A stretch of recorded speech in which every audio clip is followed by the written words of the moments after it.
Charles Dickens's A Tale of Two Cities, a Story of the French Revolution, narrated by Edward Gardiner. Book the First, Recalled to Life. Chapter 1. The Period. It was the best of times. It was the worst of times.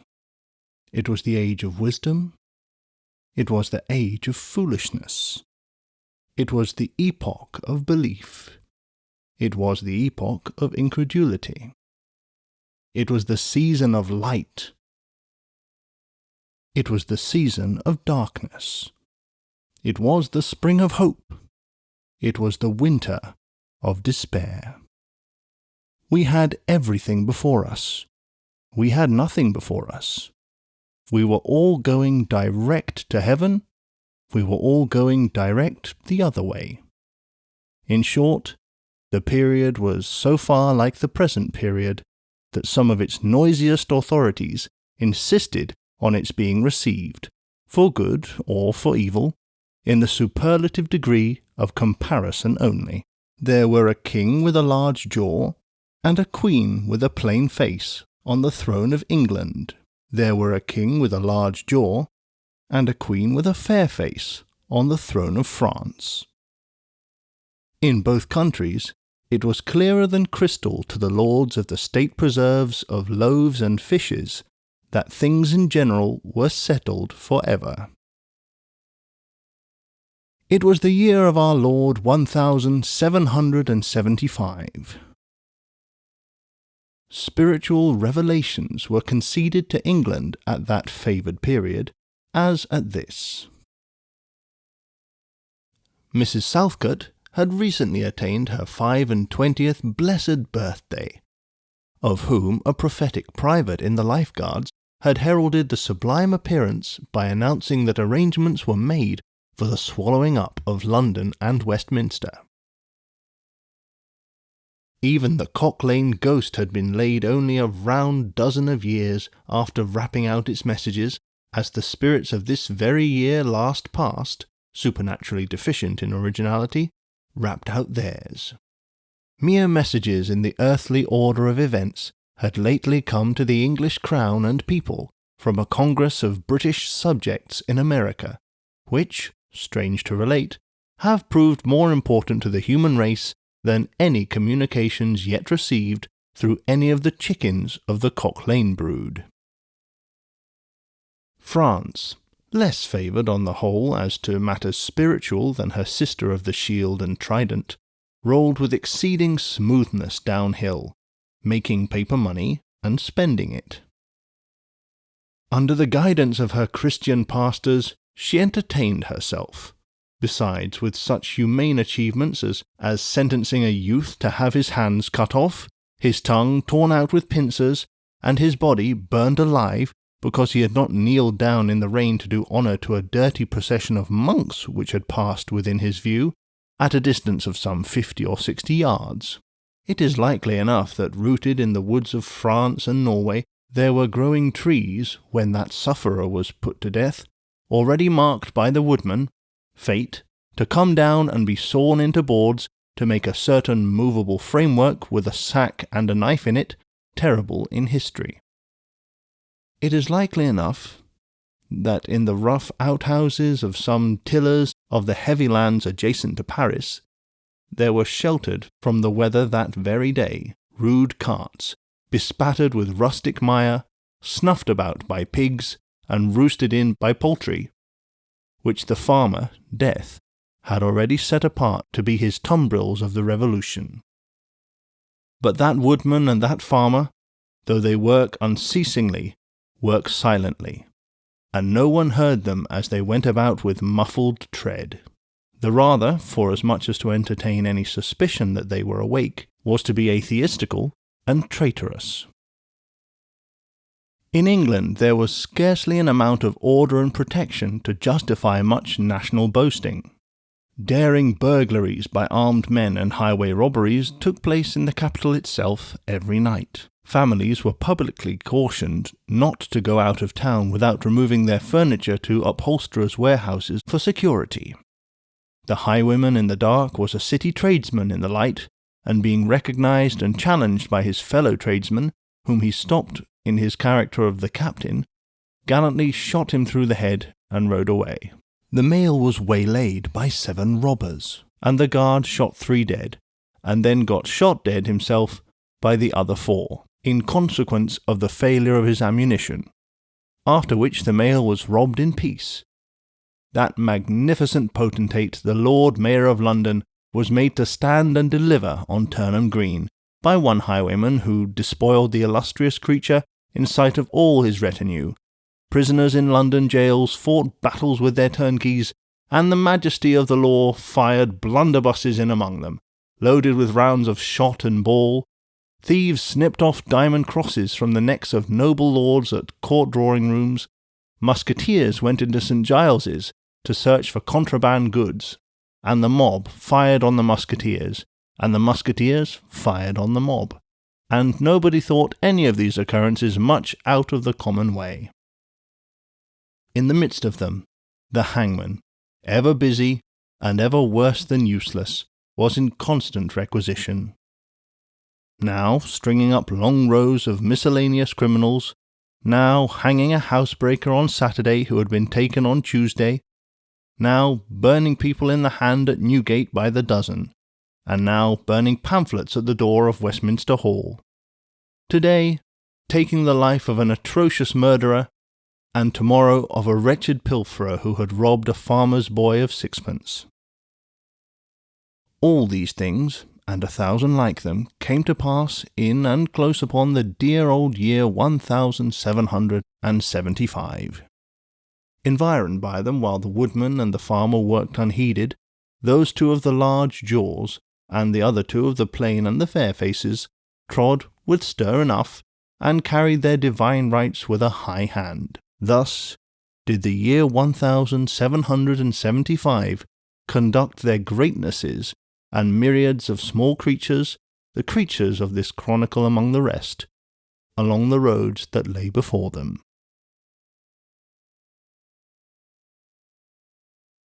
Chapter 2. The Mail. It was the Dover Road that lay, on a Friday night late in November, before the first of the persons with whom this history has business. The Dover Road lay, as to him, beyond the Dover Mail, as it lumbered up Shooter's Hill.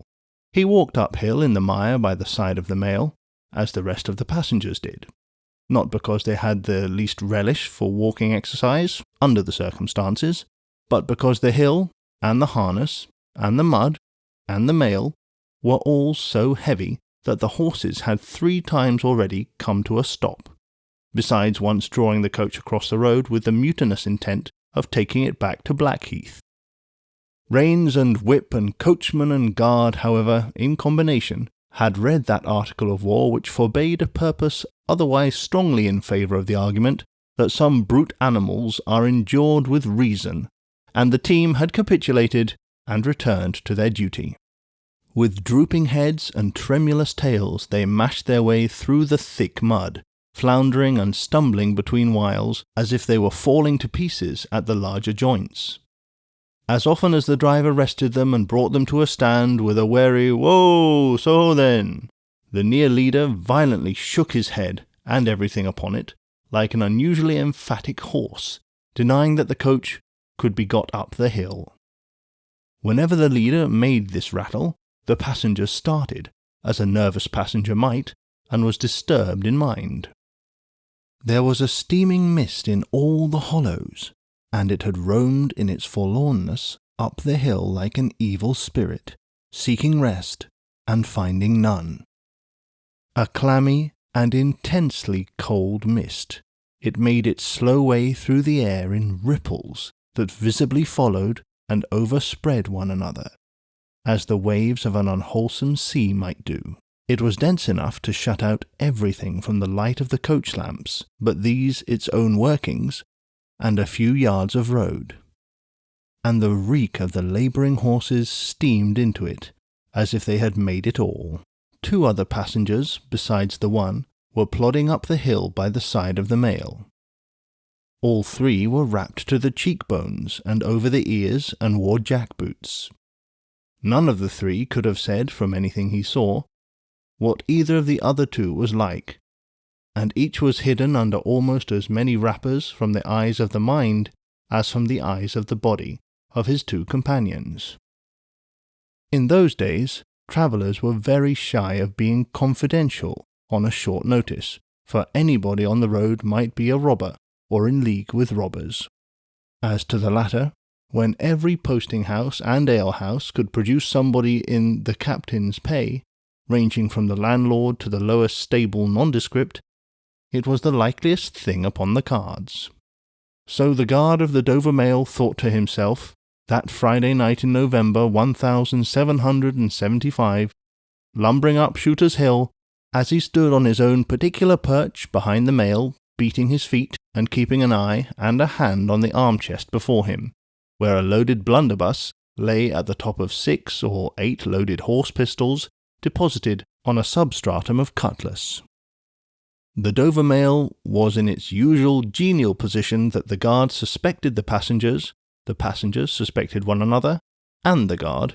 They all suspected everybody else, and the coachman was sure of nothing but the horses, as to which cattle he could with a clear conscience have taken his oath on the 2 Testaments that they were not fit for the journey. "Whoa," said the coachman. "So then, one more pull and you're at the top, and be damned to you, for I have trouble enough to get you to it. Joe!" "Halloa," the guard replied. "What o'clock do you make it, Joe?" 10 minutes good past 11.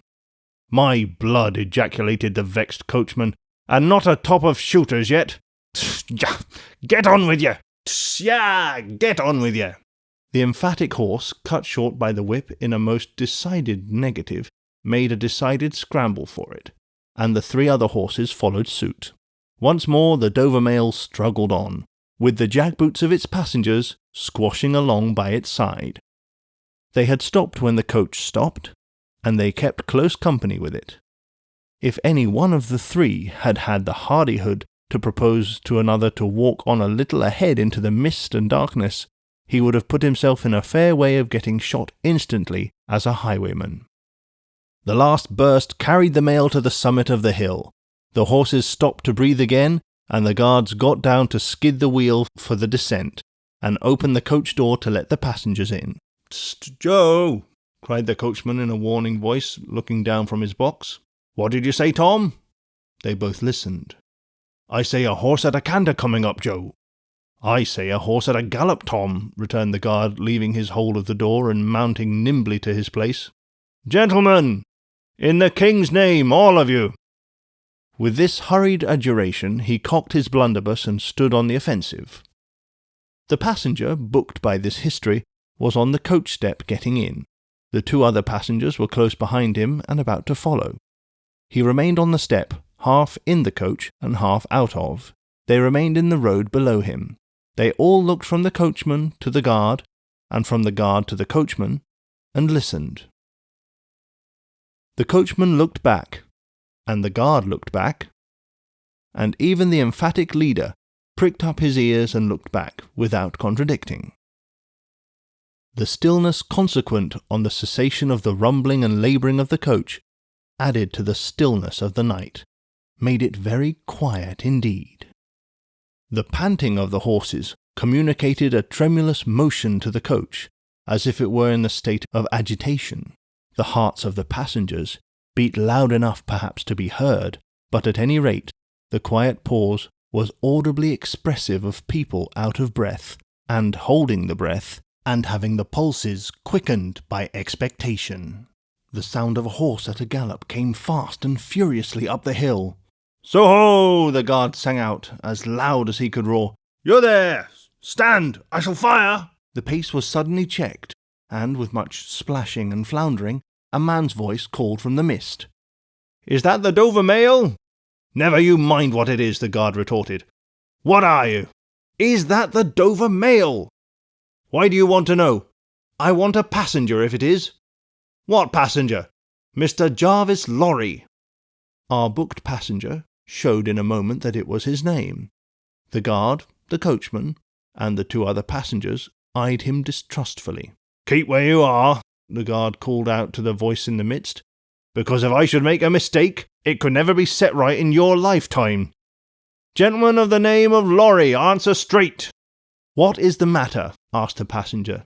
Then, with mildly quavering speech, "Who wants me? Is it Jerry?"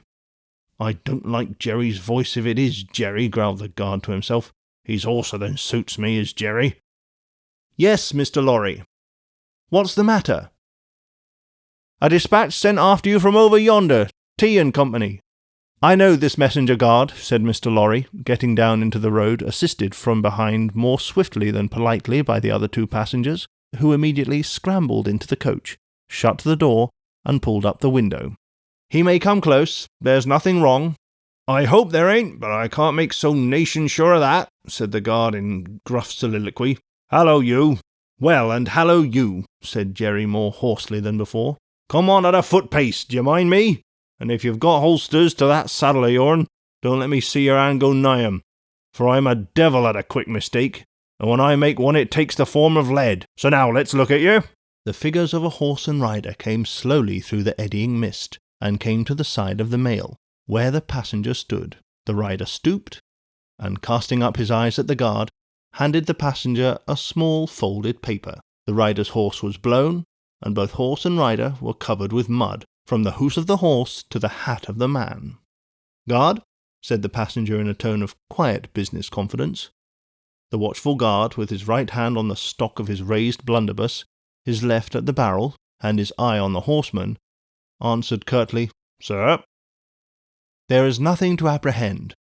I belong to Tellson's Bank. You must know Tellson's Bank in London. I'm going to Paris on business. A crown to drink. I may read this?" "If so be as you're quick, sir." He opened it in the light of the coach lamp on that side, and read, first to himself, and then aloud, "Wait at Dover for Mamselle." "It's not long, you see, guard. Jerry, say that my answer was recalled to life." Jerry started in his saddle. "That's a blazing strange answer too," said he at his hoarsest. "Take that message back, and they will know that I received this as well as if I wrote. Make the best of your way. Good night." With those words, the passenger opened the coach door and got in, not at all assisted by his fellow passengers, who had expeditiously secreted their watches and purses in their boots, and were now making a general pretence of being asleep, with no more definite purpose than to escape the hazard of originating any other kind of action.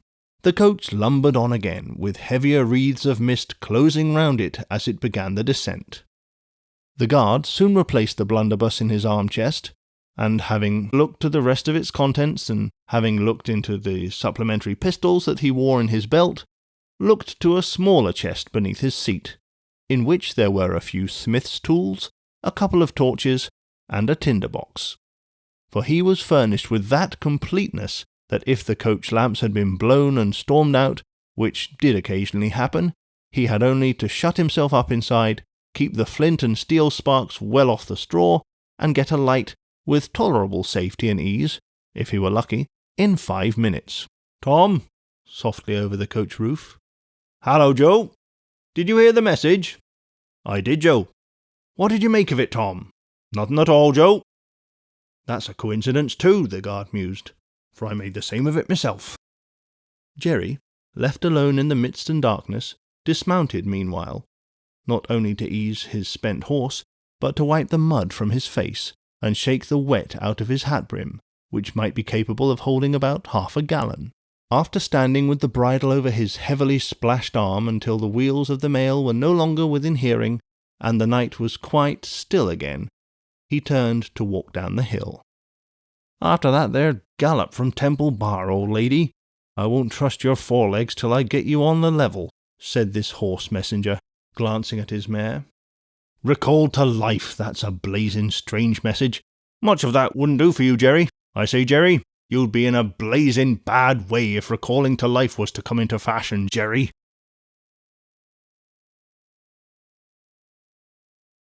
Chapter 3.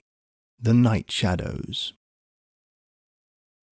A wonderful fact to reflect upon, that every human creature is constituted to be that profound secret and mystery to every other.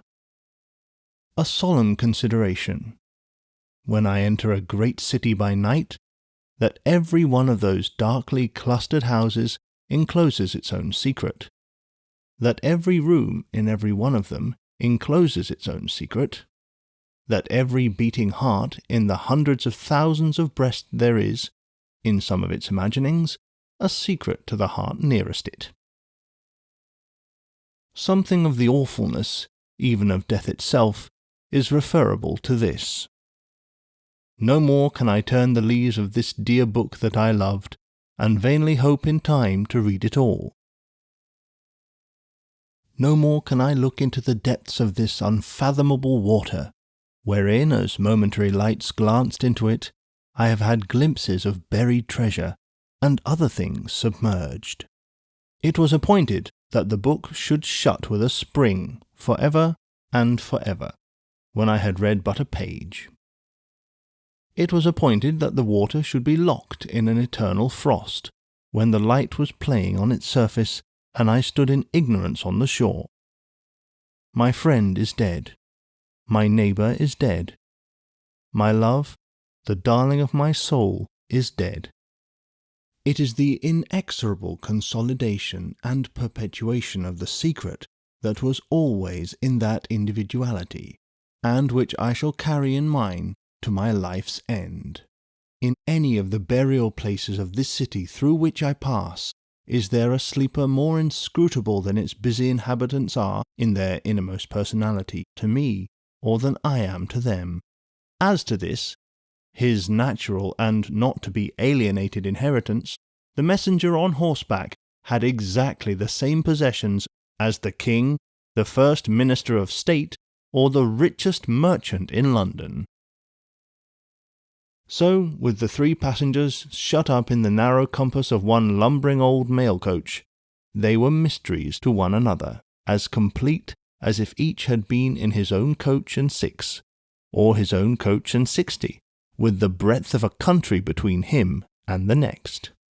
The messenger rode back at an easy trot, stopping pretty often at alehouses by the way to drink, but evincing a tendency to keep his own counsel, and to keep his hat cocked over his eyes. He had eyes that assorted very well with that decoration, being of a surface black with no depth in the colour or form, and much too near together, as if they were afraid of being found out in something singly if they kept too far apart.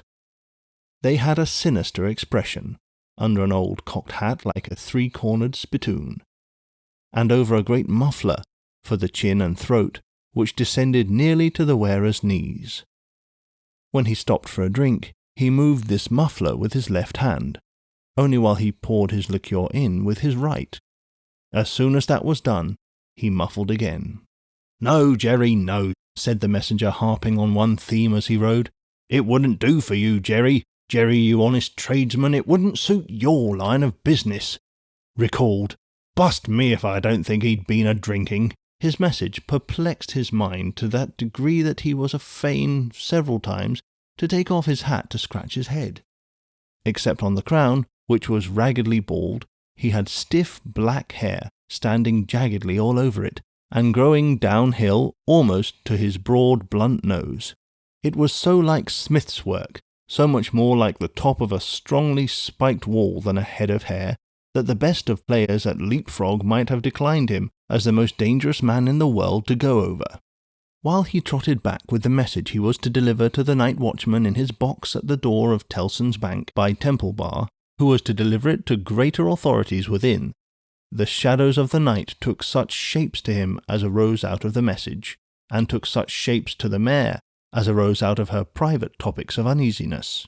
They seemed to be numerous, for she shied at every shadow on the road. What time the mail coach lumbered, jolted, rattled, and bumped upon its tedious way with its 3 fellow inscrutables inside, to whom, likewise, the shadows of the night revealed themselves in the forms their dozing eyes and wandering thoughts suggested. Tellson's Bank had a run upon it in the mail. As the bank passenger, with an arm drawn through the leathern strap which did what lay in it to keep him from pounding against the next passenger and driving him into his corner whenever the coach got a special jolt, nodded in his place with half-shut eyes, the little coach windows, and the coach lamp dimly gleaming through them, and the bulky bundle of opposite passenger became the bank, and did a great stroke of business. The rattle of the harness was the chink of money, and more drafts were honoured in 5 minutes than even Tellson's, with all its foreign and home connection, ever paid in thrice the time. Then the strong rooms underground at Tellson's, with such of their valuable stores and secrets as were known to the passenger, and it was not a little that he knew about them, opened before him, and he went in among them with the great keys and the feebly burning candle, and found them safe and strong and sound and still, just as he had last seen them. But though the bank was almost always with him, and though the coach, in a confused way like the presence of pain under an opiate, was always with him, there was another current of impression that never ceased to run all through the night. He was on his way to dig someone out of a grave. Now, which of the multitude of faces that showed themselves before him was the true face of the buried person, the shadows of the night did not indicate, but they were all the faces of a man of 45 by years, and they differed principally in the passions they expressed, and in the ghastliness of their worn and wasted state. Pride, contempt, defiance, stubbornness, submission, lamentation succeeded one another. So did varieties of sunken cheek, cadaverous colour, emaciated hands and figures. But the face was in the main one face, and every head was prematurely white. 100 times the dozing passenger inquired of this spectre, "Buried how long?" The answer was always the same, "Almost 18 years." "You had abandoned all hope of being dug out?" "Long ago."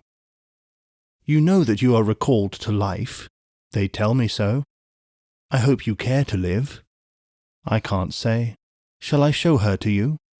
"Will you come and see her?" The answers to this question were various and contradictory. Sometimes the broken reply was, "Wait, it would kill me if I saw her too soon." Sometimes it was given in a tender rain of tears, and then it was, "Take me to her." Sometimes it was staring and bewildered, and then it was, "I don't know her. I don't understand." After such imaginary discourse, the passenger in his fancy would dig and dig, now with a spade, now with a great key, now with his hands, to dig this wretched creature out. Got out at last with earth hanging about his face and hair, he would suddenly fan away to dust. The passenger would then start to himself and lower the window to get the reality of mist and rain on his cheek. Yet, even when his eyes were opened on the mist and rain, on the moving patch of light from the lamps and the hedge of the roadside retreating by jerks, the night shadows outside the coach would fall into the train of the night shadows within. The real banking house by Temple Bar, the real business of the past day, the real strong rooms, the real express sent after him, and the real message returned, would all be there. Out of the midst of them, the ghostly face would rise, and he would accost it again. "Buried how long?" "Almost 18 years." "I hope you care to live?" "I can't say." Dig, dig, dig until an impatient movement from one of the two passengers would admonish him to pull up the window, draw his arm securely through the leathern strap, and speculate upon the two slumbering forms, until his mind lost its hold on them, and they again slid away into the bank and the grave. "Buried how long?" "Almost 18 years." "You had abandoned all hope of being dug out?" "Long ago." The words were still in his hearing as just spoken, distinctly in his hearing as ever spoken words had been in his life, when the weary passenger started to the consciousness of daylight, and found that the shadows of the night were gone. He lowered the window and looked out at the rising sun.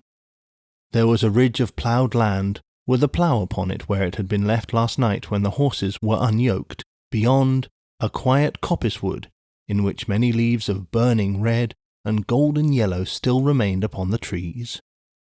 Though the earth was cold and wet, the sky was clear, and the sun rose bright, placid, and beautiful. 18 years, said the passenger, looking at the sun. Gracious Creator of day, to be buried alive for 18 years!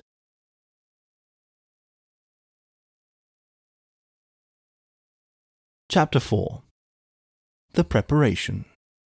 When the mail got successfully to Dover, in the course of the forenoon, the head drawer at the Royal George Hotel opened the coach door as his custom was. He did it with some flourish of ceremony, for a mail journey from London in winter was an achievement to congratulate an adventurous traveller upon. By that time, there was only one adventurous traveller left to be congratulated, for the two others had been set down at their respective roadside destinations. The mildewy inside of the coach, with its damp and dirty straw, its disagreeable smell and its obscurity, was rather like a larger dog kennel. Mr. Lorry, the passenger, shaking himself out of it in chains of straw, a tangle of shaggy wrapper, flapping hat and muddy legs, was rather like a larger sort of dog. There will be a packet to Calais tomorrow, drawer? Yes, sir, if the weather holds and the wind sets tolerable fair. The tide will serve pretty nicely at about 2 in the afternoon, sir. Bed, sir? I shall not go to bed till night, but I want a bedroom and a barber. And then breakfast, sir? Yes, sir. That way, sir, if you please. Show Concord, gentlemen's valets, and hot water to Concord. Pull off gentlemen's boots in Concord. You will find a fine sea-coal fire, sir. Fetch barber to Concord. Stir about there now. For Concord. The Concord bedchamber being always assigned to a passenger by the mail, and passengers by the mail being always heavily wrapped up from head to foot, the room had the odd interest for the establishment of the Royal George that although but one kind of man was seen to go into it, all kinds and varieties of men came out of it. Consequently, another drawer and 2 porters and several maids and the landlady were all loitering by accident at various points of the road between the Concord and the coffee-room, when a gentleman of 60, formally dressed in a brown suit of clothes, pretty well worn but very well kept, with large square cuffs and large flaps to the pockets, passed along on his way to his breakfast. The coffee-room had no other occupant that forenoon than the gentleman in brown. His breakfast table was drawn before the fire, and as he sat with its light shining on him, waiting for the meal, he sat so still that he might have been sitting for his portrait. Very orderly and methodical he looked, with a hand on each knee, and a loud watch ticking a sonorous sermon under his flapped waistcoat, as though it pitted its gravity and longevity against the levity and evanescence of the brisk fire. He had a good leg and was a little vain of it, for his brown stockings fitted sleek and close and were of a fine texture. His shoes and buckles too, though plain, were trim. He wore an odd little sleek, crisp flaxen wig, setting very close to his head, which wig, it is to be presumed, was made of hair, but which looked far more as though it was spun from filaments of silk or glass. His linen, though not of a finesse in accordance with his stockings, was as white as the tops of the waves that broke upon the neighbouring beach, or of the specks of sail that glinted in the sunlight far at sea. A face habitually suppressed and quieted was still lighted up under the quaint wig by a pair of moist, bright eyes that it must have cost their owner, in years gone by, some pains to drill to the composed and reserved expression of Tellson's Bank. He had a healthy colour in his cheeks, and his face, though lined, bore few traces of anxiety. But perhaps the confidential bachelor clerks in Tellson's Bank were principally occupied with the cares of other people, and perhaps second-hand cares, like second-hand clothes, come easily off and on. Completing his resemblance to a man who was sitting for his portrait, Mr. Lorry dropped off to sleep. The arrival of his breakfast roused him, and he said to the drawer, as he moved in his chair to it, "I wish accommodation prepared for a young lady who may come here at any time today. She may ask for Mr. Jarvis Lorry, or she may only ask for a gentleman from Tellson's Bank. Please to let me know." "Yes, sir. Tellson's Bank in London, sir?" "Yes. Yes, sir. We have oftentimes the honour to entertain your gentlemen in their travelling backwards and forwards betwixt London and Paris, sir. A vast deal of travelling, sir, in Tellson and Company's house. Yes, we are quite a French house as well as an English one. Yes, sir, not much in the habit of such travelling yourself, I think, sir. Not of late years. It is 15 years since I came last from France. Indeed, sir. That was before my time here, sir. Before our people's time here, sir. The George was in other hands at that time, sir. I believe so. But I would hold a pretty wager, sir, that a house like Tellson and Company was flourishing a matter of 50, not to speak of 15 years ago. You might treble that and say 150, yet not be far from the truth. Indeed, sir. Rounding his mouth and both his eyes as he stepped backward from the table, the waiter shifted his napkin from the right arm to his left, dropped into a comfortable attitude, and stood surveying the guest while he ate and drank as from an observatory or watchtower, according to the immemorial usage of waiters in all ages. When Mr. Lorry had finished his breakfast, he went out for a stroll on the beach. The little, narrow, crooked town of Dover hid itself away from the beach, and ran its head into the chalk cliffs like a marine ostrich. The beach was a desert of heaps of sea and stones tumbling wildly about, and the sea did what it liked, and what it liked was destruction. It thundered at the town, and thundered at the cliffs, and brought the coast down madly. The air among the houses was of so strong a piscatory flavour that one might have supposed sick fish went up to be dipped in it, as sick people went down to be dipped in the sea. A little fishing was done in the port, and a quantity of strolling about by night, and looking seaward, particularly at those times when the tide was made and was near flood. Small tradesmen who did no business whatever sometimes unaccountably realized large fortunes, and it was remarkable that nobody in the neighbourhood could endure a lamplighter. As the day declined into the afternoon, and the air, which had been at intervals clear enough to allow the French coast to be seen, became again charged with mist and vapour, Mr. Lorry's thoughts seemed to cloud too. When it was dark, and he sat before the coffee-room fire, awaiting his dinner as he had awaited his breakfast, his mind was busily digging in the live red coals. A bottle of good claret after dinner does a digger in the red coals no harm, otherwise than as it has a tendency to throw him out of work. Mr. Lorry had been idle a long time, and had just poured out his last glassful of wine with as complete an appearance of satisfaction as is ever to be found in an elderly gentleman of a fresh complexion who has got to the end of a bottle, when a rattling of wheels came up the narrow street and rumbled into the inn-yard. He set down his glass untouched. "This is Mademoiselle," he said.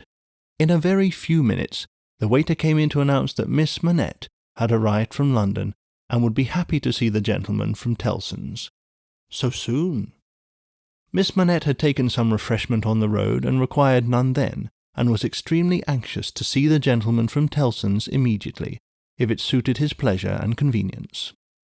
The gentleman from Tellson's had nothing left for it but to empty his glass with an air of stolid desperation, settle his odd little flaxen wig at his ears, and follow the waiter to Miss Manette's apartment.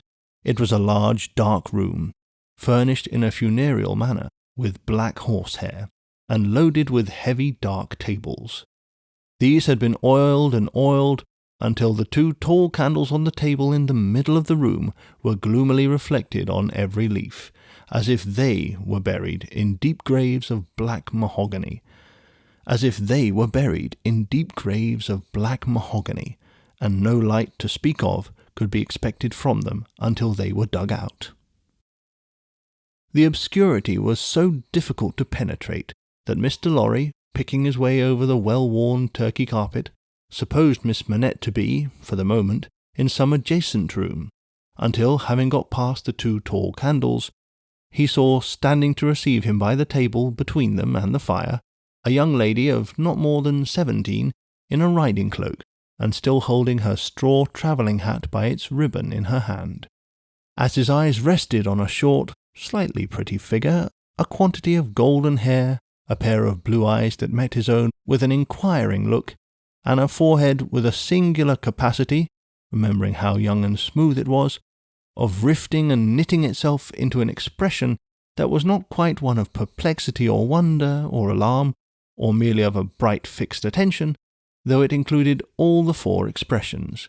As his eyes rested on these things, a sudden vivid likeness passed before him, of a child whom he had held in his arms on the passage across that very channel, one cold time, when the hail drifted heavily and the sea ran high.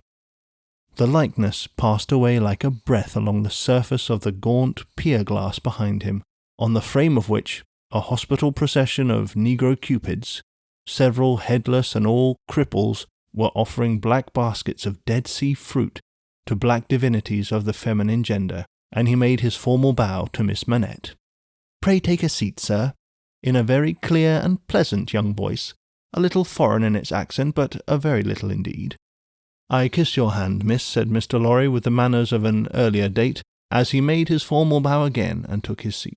"I received a letter from the bank, sir, yesterday, informing me that some intelligence, or discovery, the word is not material, miss, either word will do, respecting the small property of my poor father, whom I never saw, so long dead."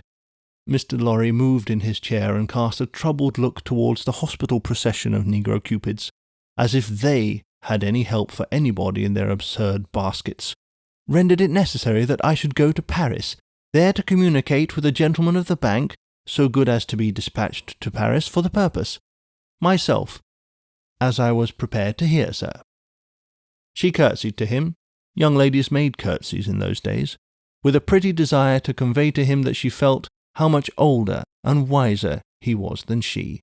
He made her another bow. "I replied to the bank, sir, that as it was considered necessary by those who know, and who are so kind as to advise me, that I should go to France, and that as I am an orphan and have no friend who could go with me, I should esteem it highly if I might be permitted to place myself, during the journey, under that worthy gentleman's protection. The gentleman had left London, but I think a messenger was sent after him to beg the favour of his waiting for me here. I was happy," said Mr. Lorry, "to be entrusted with the charge. I shall be more happy to execute it." "Sir, I thank you indeed. I thank you very gratefully. It was told me by the bank that the gentleman would explain to me the details of the business, and that I must prepare myself to find them of a surprising nature. I have done my best to prepare myself, and I naturally have a strong and eager interest to know what they are." "Naturally," said Mr. Lorry. "Yes, After a pause he added again, settling the crisp flaxen wig at the ears, "It is very difficult to begin." He did not begin, but in his indecision met her glance.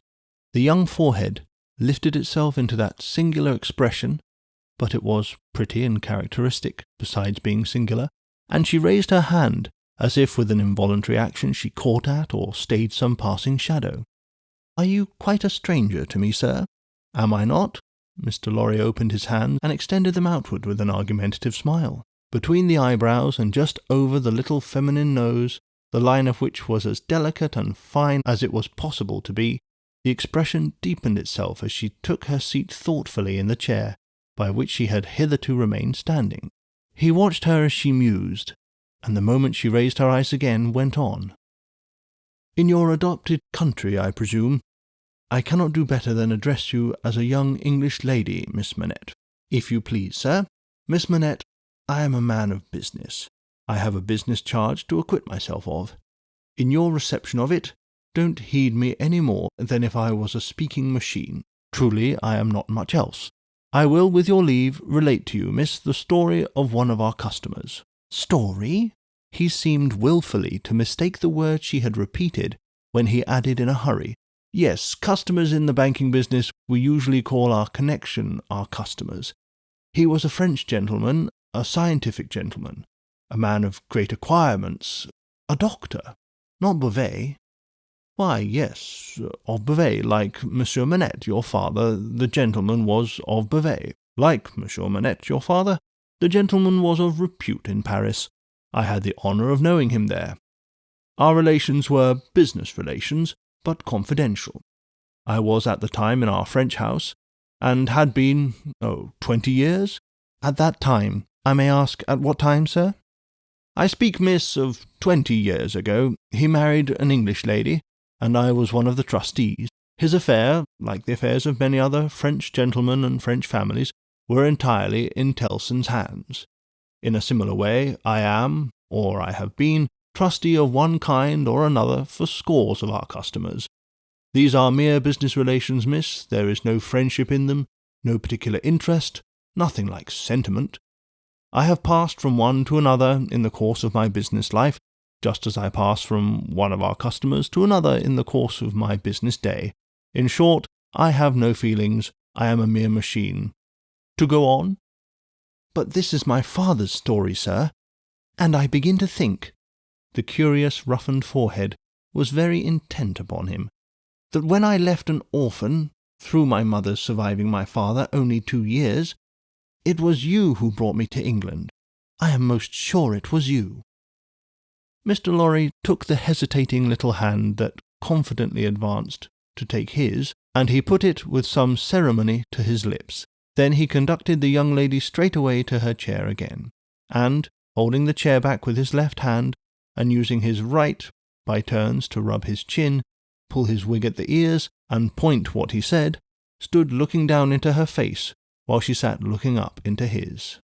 "Miss Manette, it was I, and you will see how truly I spoke of myself just now, in saying I had no feelings, and that all the relations I hold with my fellow creatures are mere business relations, when you reflect that I have never seen you since. No, you have been the ward of Tellson's house since, and I have been busy with the other business of Tellson's house since. Feelings, I have no time for them, no chance of them. I pass my whole life, miss, in turning an immense pecuniary mangle." After this odd description of his daily routine of employment, Mr. Lorry flattened his flaxen wig upon his head with both hands, which was most unnecessary, for nothing could be flatter than its shining surface was before, and resumed his former attitude. "So far, miss, as you have remarked, this is the story of your regretted father. Now comes the difference. If your father had not died when he did— don't be frightened how you start." She did indeed start, and she caught his wrist with both her hands. "Pray," said Mr. Lorry in a soothing tone, bringing his left hand from the back of the chair to lay it on the supplicatory fingers that clasped him in so violent a tremble, "pray control your agitation. A matter of business. As I was saying," her look so discomposed him that he stopped, wandered, and began anew.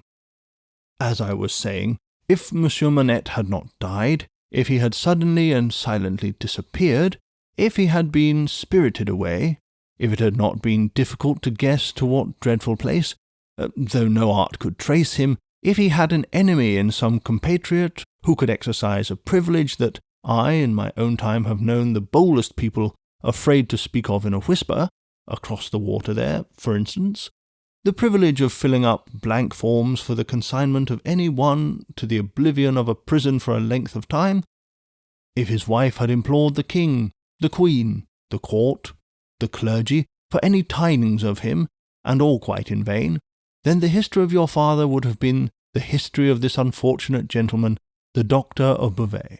I entreat you to tell me more, sir." "I will. I am going to. You can bear it?" "I can bear anything but the uncertainty you leave me in at this moment." "You speak collectedly, and you are collected. That's good," though his manner was less satisfied than his words. "A matter of business. Regard it as a matter of business. Business that must be done. Now, if this doctor's wife, though a lady of great courage and spirit, had suffered so intently from this cause before her little child was born—" "The little child was a daughter, sir?" "A daughter, a matter of business, don't be distressed. Miss, if the poor lady had suffered so intensely before her little child was born that she came to the determination of sparing the poor child the inheritance of any part of the agony she had known the pains of, by rearing her in the belief that her father was dead— no, don't kneel. In heaven's name, why should you kneel to me? For the truth, oh dear, good, compassionate sir, for the truth. A matter of business. You confuse me, and how can I transact business if I am confused? Let us be clear-headed. If you could kindly mention now, for instance, what 9 times 9pence are, or how many shillings in 20 guineas. It would be so encouraging. I should be so much more at ease about your state of mind." Without directly answering to this appeal, she sat so still when he had very gently raised her, and the hands that had not ceased to clasp his wrist were so much more steady than they had been, that she communicated some reassurance to Mr. Jarvis Lorry. "That's right, that's right. Courage, business. You have business before you. Useful business. Miss Manette, your mother took this course with you, and when she died, I believe broken-hearted, having never slackened her unavailing search for your father, she left you, at 2 years old, to grow to be blooming, beautiful and happy, without the dark cloud upon you of living in uncertainty, whether your father soon wore his heart out in prison, or wasted there through many lingering years." As he said the words, he looked down, with an admiring pity, on the flowing golden hair, as if he pictured to himself that it might have been already tinged with grey. "You know that your parents had no great possession, and that what they had was secured to your mother and to you. There has been no new discovery of money or any other property, but—" He felt his wrist held closer, and he stopped. The expression in the forehead, which had so particularly attracted his notice, and which was now immovable, had deepened into one of pain and horror. "But he has been found. He is alive, greatly changed, it is too probable, almost a wreck, it is possible, though we will hope the best, still alive. Your father has been taken to the house of an old servant in Paris, and we are going there. I, to identify him, if I can, you, to restore him to life, love, duty, rest, comfort." A shiver ran through her frame, and from it through his. She said in a low, distinct, awe-stricken voice, as if she were saying it in a dream, "I am going to see his ghost. It will be his ghost, not him." Mr. Lorry quietly chafed the hands that held his arm. "There, there, there. See now, see now. The best and the worst are known to you now. You are well on your way to the poor wronged gentleman, and, with a fair sea voyage and a fair land journey, you will be soon at his dear side." She repeated in the same tone, sunk to a whisper, "I have been free. I have been happy. Yet his ghost has never haunted me." "Only one thing more," said Mr. Lorry, laying stress upon it as a wholesome means of enforcing her attention. "He has been found under another name, his own, long forgotten or long concealed. It would be worse than useless now to inquire which, worse than useless to seek to know whether he has been for years overlooked, or always designedly held prisoner. It would be worse than useless now to make any inquiries, because it would be dangerous. Better not to mention the subject, anywhere or in any way, and to remove him, for a while at all events, out of France. Even I, safe as an Englishman, and even Tellson's, important as they are to French credit, avoid all naming of the matter. I carry about me not a scrap of writing openly referred to it. This is a secret service altogether. My credentials, entries, and memoranda are all comprehended in the one line, recalled to life, which may mean anything. But what is the matter?" She doesn't notice a word. "Miss Manette?" Perfectly still and silent, and not even fallen back in her chair, she sat under his hand, utterly insensible, with her eyes open and fixed upon him, and with that last expression looking as if it were carved or branded onto her forehead. So close was her hold upon his hand that he feared to detach himself lest he should hurt her. Therefore he called out loudly for assistance without moving. A wild-looking woman, whom even in his agitation Mr. Lorry observed to be all of a red colour, and to have red hair, and to be dressed in some extraordinarily tight-fitting fashion, and to have on her head a most wonderful bonnet like a grenadier wooden measure, and good measure too, or a great Stilton cheese, came running into the room in advance of the inn servants, and soon settled the question of his detachment from the poor young lady by laying a brawny hand upon his chest, and sending him flying back against the nearest wall. "I really think this must be a man," was Mr. Lorry's breathless reflection, simultaneously with his coming against the wall. "Why, look at you all," bawled this figure, addressing the inn servants. Why don't you go and fetch things instead of standing here staring at me? I am not much to look at, am I? Why don't you go and fetch things? I'll let you know if you don't bring smelling salts, cold water and vinegar. Quick, I will!" There was an immediate dispersal for the restoratives, and she softly laid the patient on a sofa and tended her with great skill and gentleness, calling her "my precious" and "my bird," and spreading her golden hair aside over her shoulders with great pride and care. "And you in brown," she said, indignantly turning to Mr. Lorry, "couldn't you tell her what you had to tell her without frightening her to death? Look at her, with her pretty pale face and her cold hands. Do you call that being a banker?" Mr. Lorry was so exceedingly disconcerted by a question so hard to answer that he could only look on at a distance, with much feebler sympathy and humility, while the strong woman, having banished the inn-servants under the mysterious penalty of letting them know, something not mentioned if they stayed there, staring, recovered her charge by a regular series of gradations, and coaxed her to lay her drooping head upon her shoulder. "I hope she will do well now," said Mr. Lorry. "No thanks to you in brown if she does, my darling pretty." "I hope," said Mr. Lorry, after another pause of feeble sympathy and humility, "that you accompany Miss Manette to France?" "A likely thing, too," replied the strong woman. "If it was ever intended that I should go across salt water, do you suppose Providence would have cast my lot in an island?" This being another question hard to answer, Mr. Jarvis Lorry withdrew to consider it.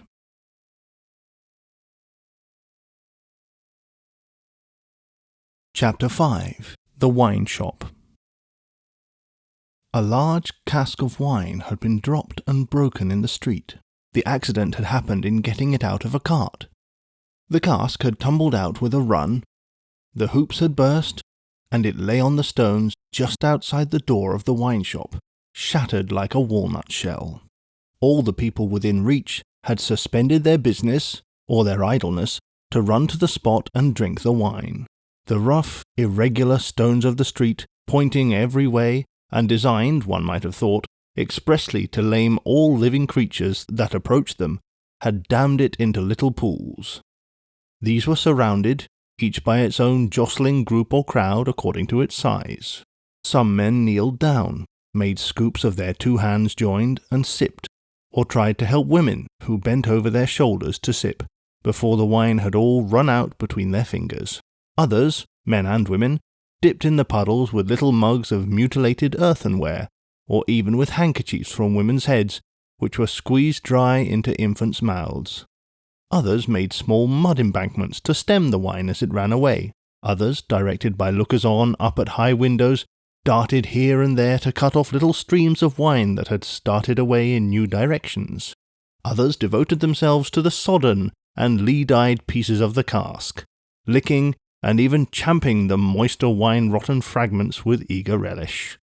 There was no drainage to carry off the wine, and not only did it all get taken up, but so much mud got taken up along with it that there might have been a scavenger in the street, if anybody acquainted with it could have believed in such a miraculous presence. A shrill sound of laughter and of amused voices, voices of men, women, and children, resounded in the street while this wine game lasted. There was a little roughness in the sport, and much playfulness. There was a special companionship in it, an observable inclination on the part of everyone to join some other one, which led, especially among the luckier or lighter-hearted, to frolicsome embraces, drinking of healths, shaking of hands, and even joining of hands and dancing, a dozen together. When the wine was gone and the places where it had been most abundant were raked into gridiron patterns by fingers, these demonstrations ceased as suddenly as they had broken out. The man who had left his saw sticking in the firewood he was cutting set it in motion again. The women who had left on a doorstep the little pot of hot ashes at which she had been trying to soften the pain in her own starved fingers and toes, or in those of her child, returned to it. Men with bare arms, matted locks, and cadaverous faces, who had emerged into the winter light from cellars, moved away to descend again, and a gloom gathered on the scene that appeared more natural to it than sunshine. The wine was red wine, and had stained the ground of the narrow street in the suburb of Saint-Antoine in Paris, where it spilled. It had stained many hands too, and many faces, and many naked feet, and many wooden shoes. The hands of the man who sawed the wood left red marks on the billets, and the forehead of the woman who nursed her baby was stained with the stain of the old rag she wound about her head again.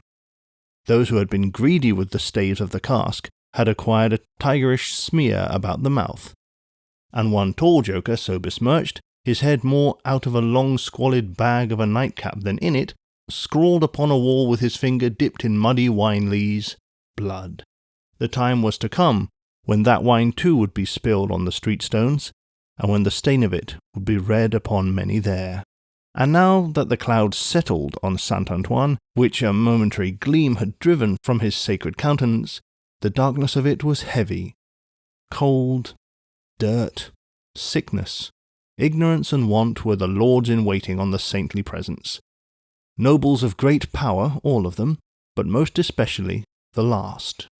Samples of a people that had undergone a terrible grinding and regrinding in the mill, and certainly not in the fabulous mill which ground old people young, shivered at every corner, passed in and out at every doorway, looked from every window, fluttered in every vestige of a garment that the wind shook. The mill which had worked them down was the mill that grinds young people old. The children had ancient faces and grave voices, and upon them, and upon the grown faces and ploughed into every furrow of age and coming up afresh, was the sigh. Hunger. It was prevalent everywhere. Hunger was pushed out of the tall houses in the wretched clothing that hung upon poles and lines. Hunger was patched into them with straw and rag and wood and paper. Hunger was repeated in every fragment of the small modicum of firewood that the man sawed off. Hunger stared down from the smokeless chimneys, and stared up from the filthy street that had no offal among its refuse of anything to eat. Hunger was the inscription on the baker's shelves, written in every small loaf of his scanty stock of bad bread. At the sausage shop, in every dead dog preparation that was offered for sale. Hunger rattled its dry bones among the roasting chestnuts in the turned cylinder. Hunger was shred into atomics in every farthing porringer of husky chips of potato, fried with some reluctant drops of oil. Its abiding place was in all things fitted to it. A narrow winding street, full of offence and stench, with other narrow winding streets diverging, all people by rags and nightcaps, and all smelling of rags and nightcaps, and all visible things with a brooding look upon them that looked ill. In the hunted air of the people, there was yet some wild beast, thought of the possibility of turning at bay. Depressed, and slinking though they were, eyes of fire were not wanting among them, nor compressed lips, white with what they suppressed, nor foreheads knitted into the likeness of the gallows rope they mused about enduring or inflicting. The trade signs, and there were almost as many as the shops, were all grim illustrations of want. The butcher and the porkman painted up, only the leanest scrags of meat, the baker the coarsest of meagre loaves. The people rudely pictured as drinking in the wine shops croaked over their scanty measures of thin wine and beer, and were gloweringly confidential together. Nothing was represented in a flourishing condition save tools and weapons, but the cutler's knives and axes were sharp and bright, the smith's hammers were heavy, and the gunmaker's stock was murderous. The crippling stones of the pavement, with their many little reservoirs of mud and water, had no footways, but broke off abruptly at the doors.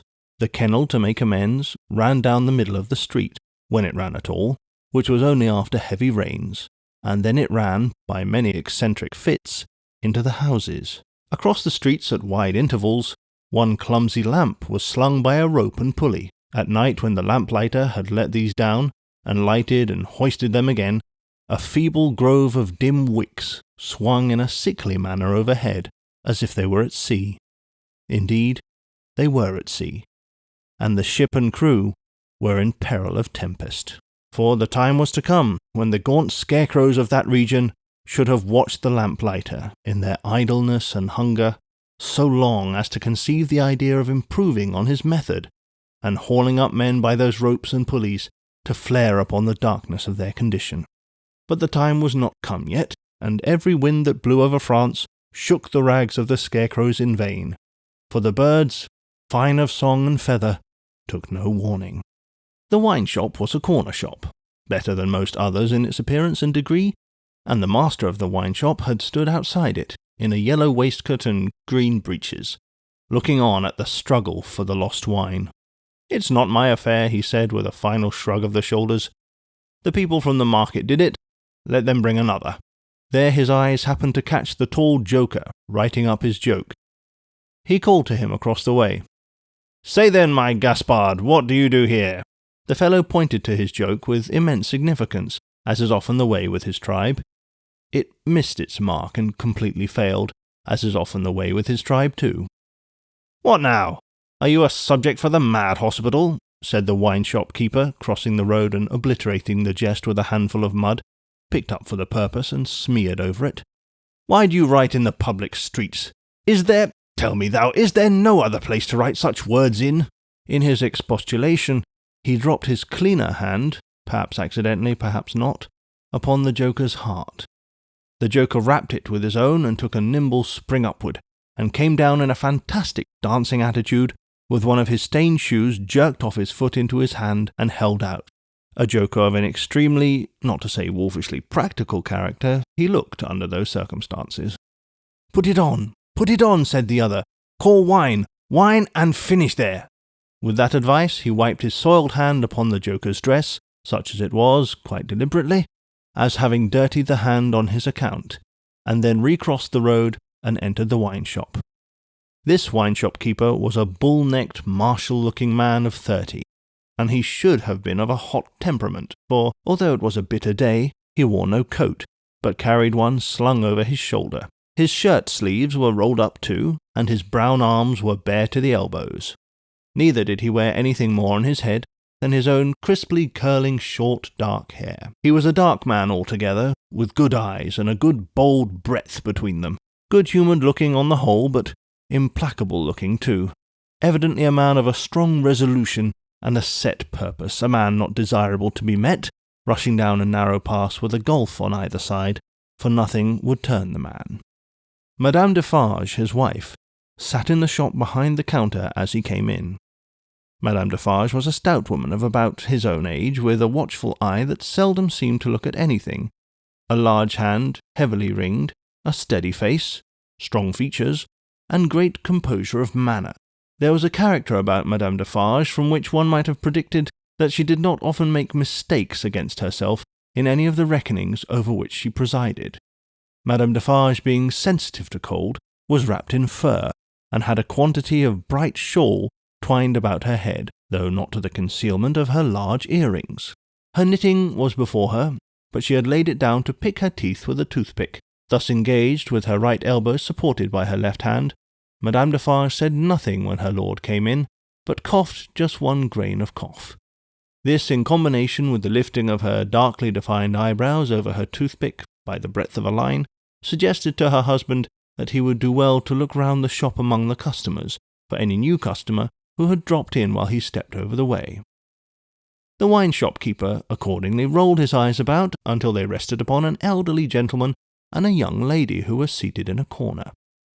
Other company there were, 2 playing cards, 2 playing dominoes, 3 standing by the counter, lengthening out a short supply of wine. As he passed behind the counter, he took notice that the elderly gentleman said in a look to the young lady, "This is our man." "What the devil do you do in that galley there?" said Monsieur Defarge to himself. "I don't know you." But he feigned not to notice the 2 strangers, and fell into discourse with the triumvirate of customers who were drinking at the counter. "How goes it, Jacks?" said one of the 3 to Monsieur Defarge. "Is all the spilt wine swallowed?" "Every drop, Jacks," answered Monsieur Defarge. When the interchange of Christian name was effected, Madame Defarge, picking her teeth with her toothpick, coughed another grain of cough, and raised her eyebrows by the breadth of another line. "It is not often," said the second of the 3, addressing Monsieur Defarge, "that many of these miserable beasts know the taste of wine, or of anything but black bread and death. Is it not so, Jacks?" "It is so, Jacks," Monsieur Defarge returned. At this second interchange of the Christian name, Madame Defarge, still using her toothpick with profound composure, coughed another grain of cough, and raised her eyebrows by the breadth of another line. The last of the 3 now said his say, as he put down his empty drinking vessel and smacked his lips. "Ah, so much the worst. A bitter taste it is that such poor cattle have always in their mouths, and hard lives they live, Jacks. Am I right, Jacks?" "You are right, Jacks," was the response of Monsieur Defarge. This third interchange of the Christian name was completed at the moment when Madame Defarge put her toothpick by, kept her eyebrows up, and slightly rustled in her seat. "Hold, then. True," muttered her husband. "Gentlemen, my wife." The three customers pulled off their hats to Madame Defarge with 3 flourishes. She acknowledged their homage by bending her head and giving them a quick look. Then she glanced in a casual manner round the wine-shop, took up her knitting with great apparent calmness and repose of spirit, and became absorbed in it. "Gentlemen," said her husband, who had kept his bright eye observantly upon her, "good day. The chamber furnished bachelor fashion that you wished to see, and were inquiring for when I stepped out, is on the 5th floor. The doorway of the staircase gives on the little courtyard close to the left here," pointing with his hand, "near to the window of my establishment. But, now that I remember, one of you has already been there and can show the way. Gentlemen, adieu." They paid for their wine and left the place. The eyes of Monsieur Defarge were studying his wife at her knitting when the elderly gentleman advanced from his corner and begged the favour of a word. "Willingly, sir," said Monsieur Defarge, and quietly stepped with him to the door. Their conference was very short, but very decided. Almost at the first word, Monsieur Defarge started and became deeply attentive. It had not lasted a minute when he nodded and went out. The gentleman then beckoned to the young lady, and they, too, went out. Madame Defarge knitted with nimble fingers and steady eyebrows, and saw nothing. Mr. Jarvis Lorry and Miss Manette, emerging from the wine-shop thus, joined Monsieur Defarge in the doorway to which he had directed his own company just before. It opened from a stinking little black courtyard, and was the general public entrance to a great pile of houses, inhabited by a great number of people. In the gloomy tile-paved entry to the gloomy tile-paved staircase, Monsieur Defarge bent down on one knee to the child of his old master, and put her hand to his lips. It was a gentle action, but not at all gently done. A very remarkable transformation had come over him in a few seconds. He had no good humour in his face, nor any openness of aspect left, but had become a secret, angry, dangerous man. "It is very high. It is a little difficult. Better to begin slowly." Thus Monsieur Defarge, in a stern voice to Mr. Lorry, as they began ascending the stairs. "Is he alone?" the latter whispered. "Alone. God help him, who should be with him?" said the other in the same low voice. "Is he always alone, then?" "Yes." "Of his own desire?" "Of his own necessity, as he was when I first saw him after they found me and demanded to know if I would take him, and, at my peril, be discreet. As he was then, so he is now." "He is greatly changed?" "Changed!" The keeper of the wine-shop stopped to strike the wall with his hand and mutter a tremendous curse. No direct answer could have been half so forcible. Mr. Lorry's spirits grew heavier and heavier as he and his 2 companions ascended higher and higher. Such a staircase with its accessories, in the older and more crowded parts of Paris, would be bad enough now. But at that time it was vile indeed to unaccustomed and unhardened senses. Every little habitation within the great foul nest of one high building, that is to say, the room or rooms within every door that opened on the general staircase, left its own heap of refuse on its own landing, besides flinging other refuse from its own windows. The uncontrollable and hopeless mass of decomposition so engendered would have polluted the air, even if poverty and deprivation had not loaded it with their intangible impurities. The 2 bad sources combined made it almost insupportable. Through such an atmosphere, by a steep, dark shaft of dirt and poison, the way lay. Yielding to his own disturbance of mind and to his young companion's agitation, which became greater every instant, Mr. Jarvis Lorry twice stopped to rest. Each of these stoppages was made at a doleful grating by which any languishing good airs that were left uncorrupted seemed to escape, and all spoilt and sickly vapours seemed to crawl in. Through the rusted bars, tastes rather than glimpses were caught of the jumbled neighbourhood, and nothing within range, nearer or lower than the summits of the two great towers of Notre Dame, had any promise of healthy life or wholesome aspirations. At last the top of the staircase was gained, and they stopped for the third time. There was yet an upper staircase, of a steeper inclination and of contracted dimensions, to be ascended before the garret story was reached. The keeper of the wine shop, always going a little in advance and always going on the side which Mr. Lorry took, as though he dreaded to be asked any question by the young lady, turned himself about here, and carefully feeling in the pockets of the coat he carried over his shoulder, took out a key. "The door is locked, then, my friend," said Mr. Lorry, surprised. "Ah, yes," was the grim reply of Monsieur Defarge. "You think it necessary to keep the unfortunate gentleman so retired?" "I think it necessary to turn the key." Monsieur Defarge whispered it close in his ear, and frowned heavily. "Why? Because he has lived so long locked up that he would be frightened, rave, tear himself to pieces, die, come to I know not what harm, if his door was left open." "Is it possible?" exclaimed Mr. Lorry. "Is it possible?" repeated Defarge bitterly. "Yes, and a beautiful world we live in when it is possible, and when many other such things are possible, and not only possible but done. Done, see you, under the sky there, every day. Long live the devil! Let us go on."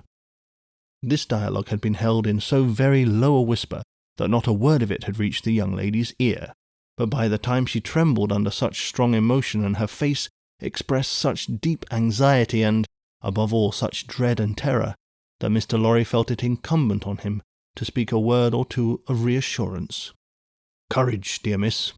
Courage. Business. The worst will be over in a moment. 'Tis but passing the room door, and the worst is over. Then all the good you bring to him, all the relief, all the happiness you bring to him, begin. Let our good friend here assist you on that side. That's well, friend Defarge. Come now. Business. Business." They went up slowly and softly. The staircase was short, and they were soon at the top. There, as it had an abrupt turn in it, they came all at once in sight of three men, whose heads were bent down close together at the side of the door, and who were intently looking into the room to which the door belonged, through some chinks or holes in the wall. On hearing footsteps close at hand, these three turned and rose, and showed themselves to be the three of one name, who had been drinking in the wine shop. "I forgot them in the surprise of your visit," explained Monsieur Defarge. "Leave us, good boys, we have business here." The three glided by, and went silently down. There appearing to be no other door on that floor, and the keeper of the wine shop going straight to this one, when they were left alone, Mr. Lorry asked him in a whisper with a little anger, "Do you make show of Monsieur Manette?" "I show him, in the way you have seen, to a chosen few." "Is that well?" "I think it is well." "Who are the few? How do you choose them?" "I choose them as real men. Of my name, Jacks is my name, to whom the sight is likely to do good. Enough. You are English, that is another thing. Stay here, if you please, a little moment." With an admonitory gesture to keep them back, he stooped and looked in through the crevice in the wall. Soon raising his head again, he struck twice or thrice upon the door, evidently with no other object than to make a noise there. With the same intention, he drew the key across it 3 or 4 times before he put it clumsily into the lock, and turned it as heavily as he could.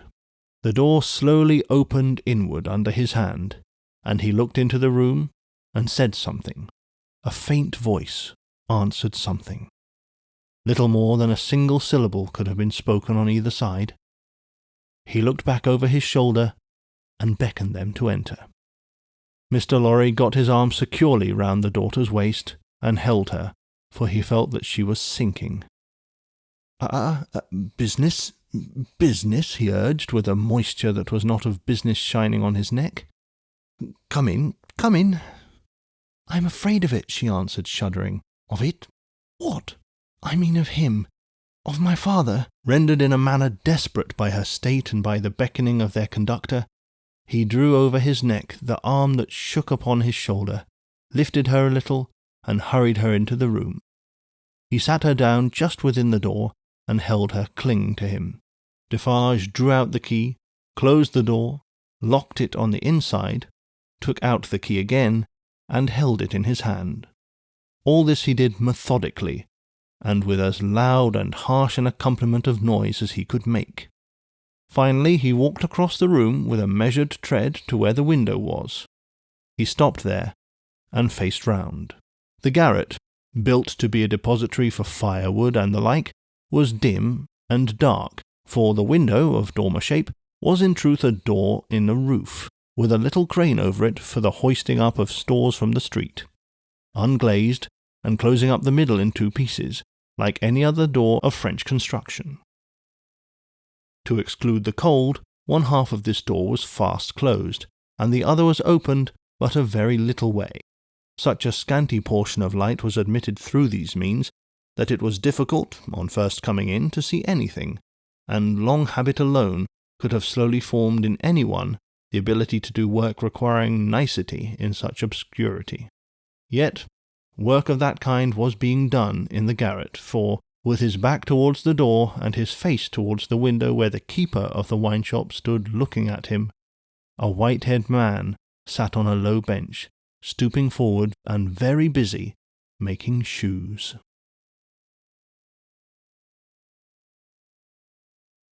Chapter 6.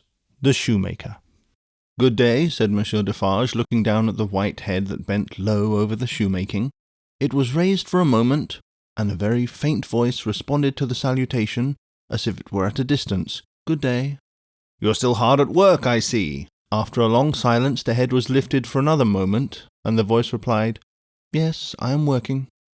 This time, a pair of haggard eyes had looked at the questioner before the face had dropped again. The faintness of the voice was pitiable and dreadful. It was not the faintness of physical weakness, though confinement and hard fare no doubt had played their part in it. Its deplorable peculiarity was that it was the faintness of solitude and disuse.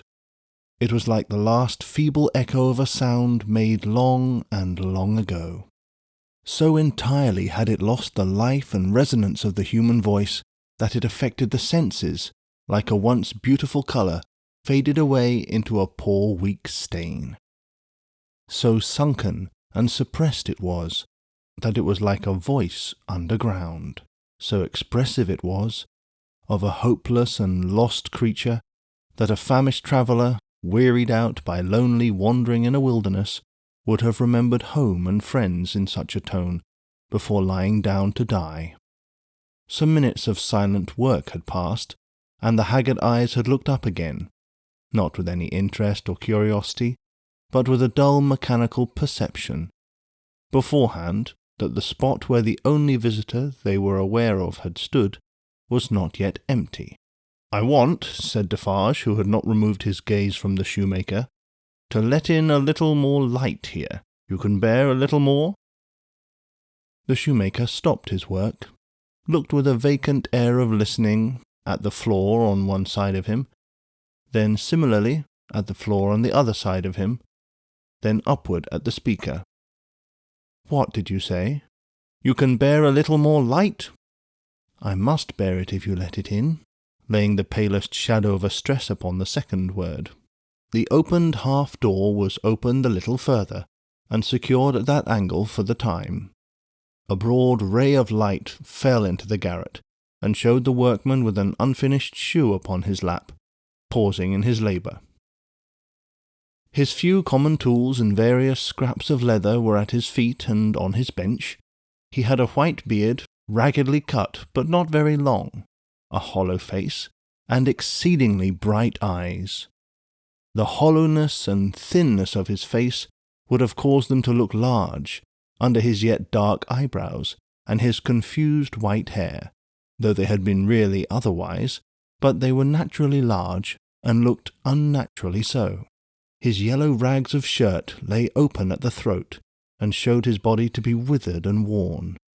He and his old canvas frock, and his loose stockings, and all his poor tatters of clothes had, in a long seclusion from direct light and air, faded down to such a dull uniformity of parchment yellow that it would have been hard to say which was which.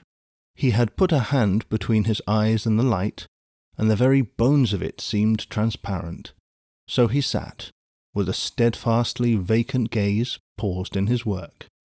He never looked at the figure before him, without first looking down on this side of himself, then on that, as if he had lost the habit of associating place with sound. He never spoke, without first wandering in this manner, and forgetting to speak. "Are you going to finish that pair of shoes today?" asked Defarge, motioning to Mr. Lorry to come forward. "What did you say?" "Do you mean to finish that pair of shoes today?" "I can't say I mean to. I suppose so. I don't know." But the question reminded him of his work, and he bent over it again. Mr. Lorry came silently forward, leaving the daughter by the door. When he had stood for a minute or two by the side of Defarge, the shoemaker looked up. He showed no surprise at seeing another figure, but the unsteady fingers of one of his hands strayed to his lips as he looked at it. His lips and his nails were of the same pale lead colour, and then his hand dropped to his work, and he once more bent over the shoe. The look and the action had occupied but an instant. "You have a visitor, you see," said Monsieur Defarge. "What did you say?" "Here is a visitor."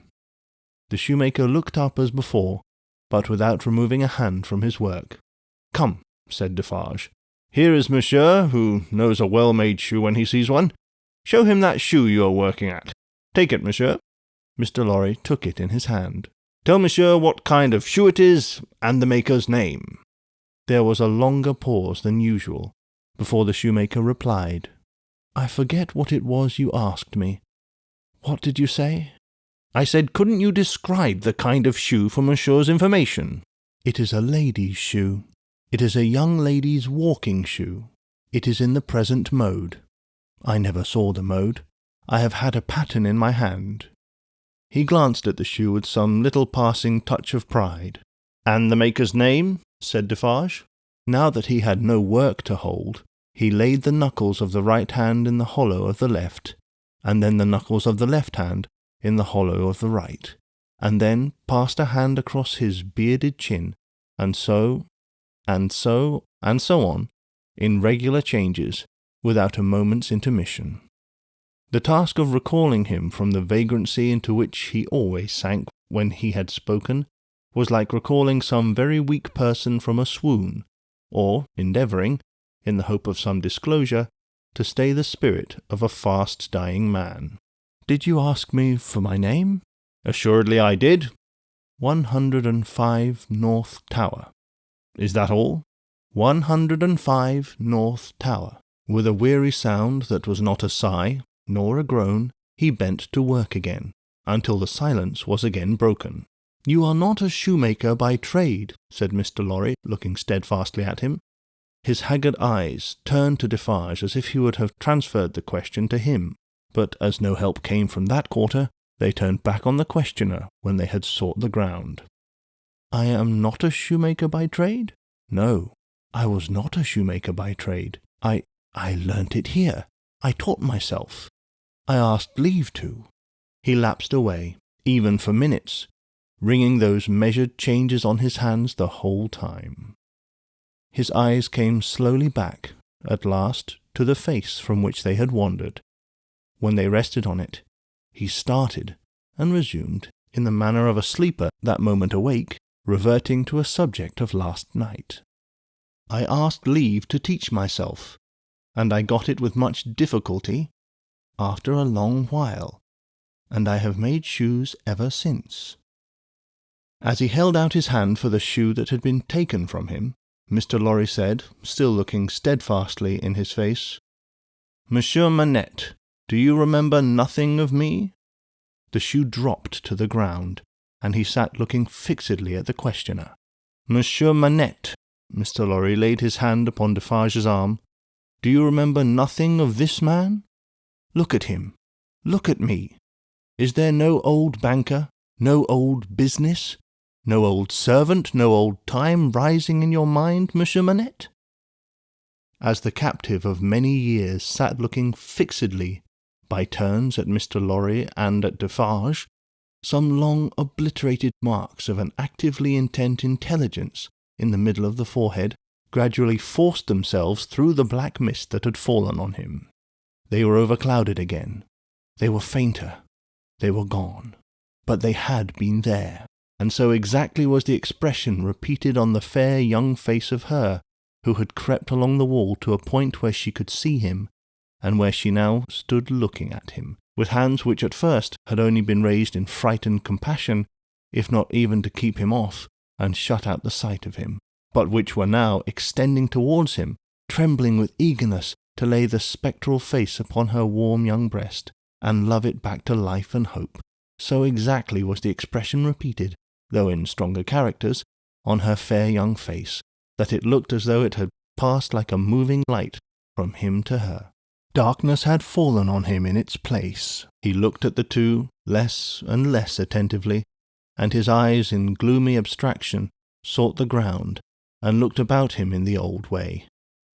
Finally, with a deep, long sigh, he took the shoe up and resumed his work. "Have you recognized him, monsieur?" asked Defarge in a whisper. "Yes, for a moment.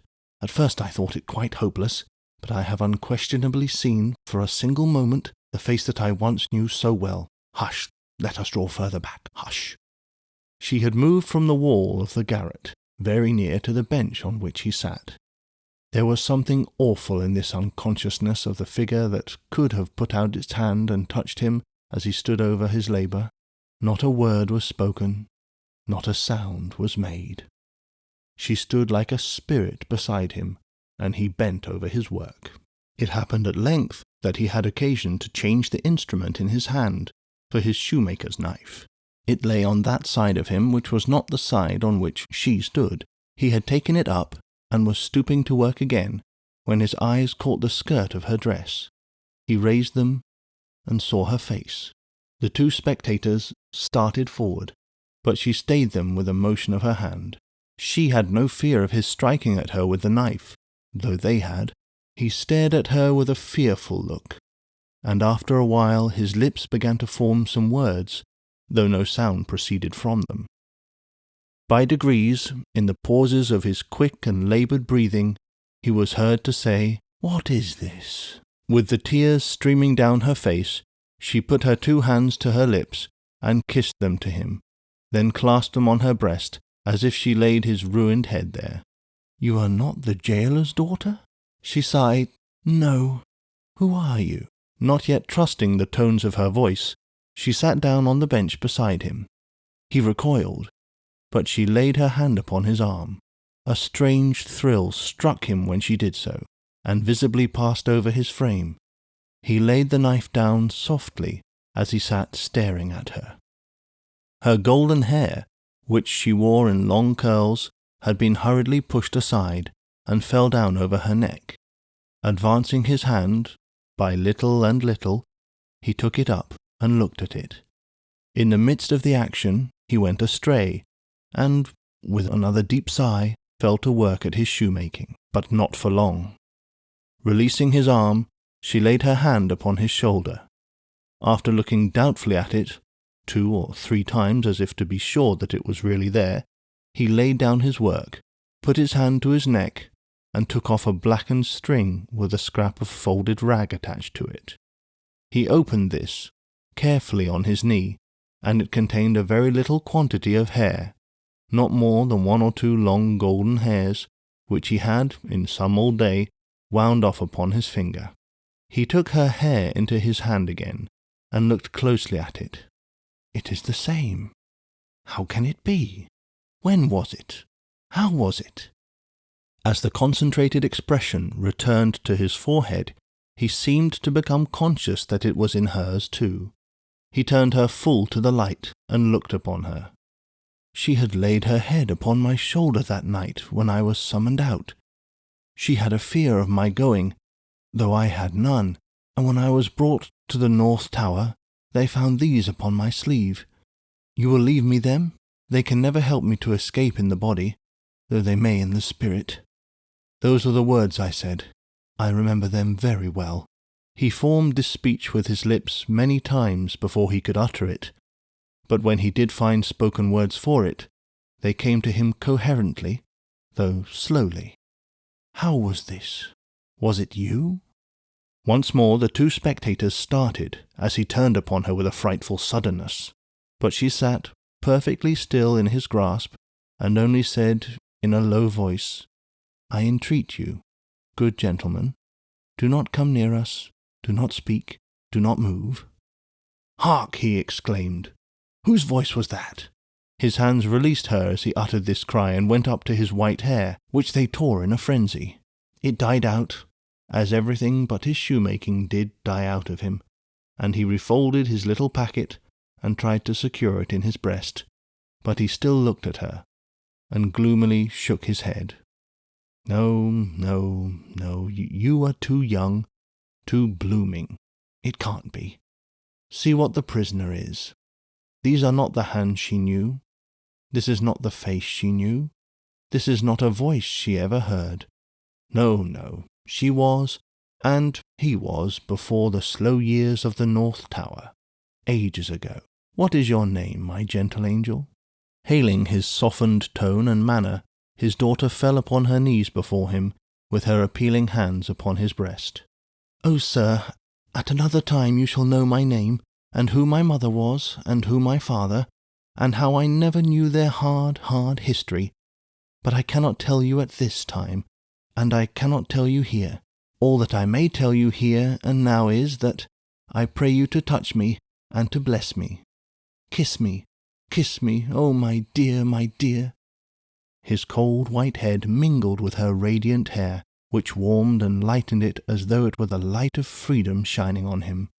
If you hear in my voice, I don't know that it is so, but I hope it is, if you hear in my voice any resemblance to a voice that once was sweet music in your ears, weep for it. Weep for it.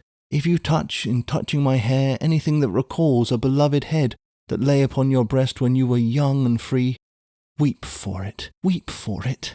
If when I hint to you of a home that is before us, where I will be true to you with all my duty and with all my faithful service, I bring back the remembrance of a home long desolate, while your poor heart pined away, weep for it. Weep for it. She held him closer round the neck, and rocked him on her breast like a child. If when I tell you, dearest dear, that your agony is over, and that I have come here to take you from it, and that we go to England to be at peace and at rest, I cause you to think of your useful life laid waste, and of our native France so wicked to you, weep for it, weep for it. And if when I shall tell you of my name, and of my father who is living, and of my mother who is dead, you learn that I have to kneel to my honoured father, and implore his pardon for having never for his sake striven all day and lain awake and wept all night, because the love of my poor mother hid his torture from me. Weep for it, weep for it, weep for her then, and for me. Good gentleman, thank God, I feel his sacred tears upon my face, and his sobs strike against my heart. Oh, see, thank God for us, thank God. He had sunk in her arms, and his face dropped on her breast. A sight so touching, yet so terrible in the tremendous wrong and suffering which had gone before it, that the two beholders covered their faces.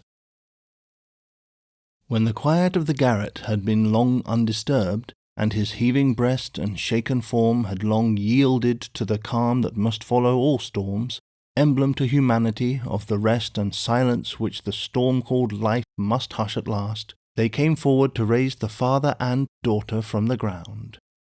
He had gradually dropped to the floor, and lay there in a lethargy, worn out. She had nestled down with him, that his head might lie upon her arm, and her hair drooping over him, curtained him from the light. If, without disturbing him, she said, raising her hand to Mr. Lorry as he stooped over them after repeated blowings of his nose, all could be arranged for our leaving Paris at once, so that from the very door he could be taken away. But consider, is he fit for the journey? Asked Mr. Lorry. More fit for that, I think, than to remain in this city so dreadful to him. "It is true," said Defarge, who was kneeling to look on and hear. "More than that, Monsieur Manette is, for all reasons, best out of France.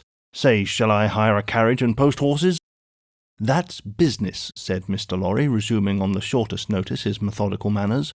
"And if business is to be done, I had better do it." "Then be so kind," urged Miss Manette, "as to leave us here. You see how composed he has become, and you cannot be afraid to leave me with him now. Why should you be? If you will lock the door to secure us from interruption, I do not doubt that you will find him, when you come back, as quiet as you leave him. In any case, I will take care of him until you return, and then we will remove him straight." Both Mr. Lorry and Defarge were rather disinclined to this course, and in favour of one of them remaining, but as there were not only carriage and horses to be seen to, but travelling papers, and as time pressed, for the day was drawing to an end, it came at last to their hastily dividing the business that was necessary to be done, and hurrying away to do it. Then, as the darkness closed in, the daughter had laid her head down on the hard ground close at the father's side, and watched him. The darkness deepened and deepened, and they both lay quiet until a light gleamed through the chinks in the wall. Mr. Lorry and Monsieur Defarge had made all ready for the journey, and had brought with them, besides travelling cloaks and wrappers, bread and meat, wine and hot coffee. Monsieur Defarge put this provender and the lamp he carried on the shoemaker's bench. There was nothing else in the garret but a pallet bed, and he and Mr. Lorry roused the captive and assisted him to his feet. No human intelligence could have read the mysteries of his mind in the sacred blank wonder of his face.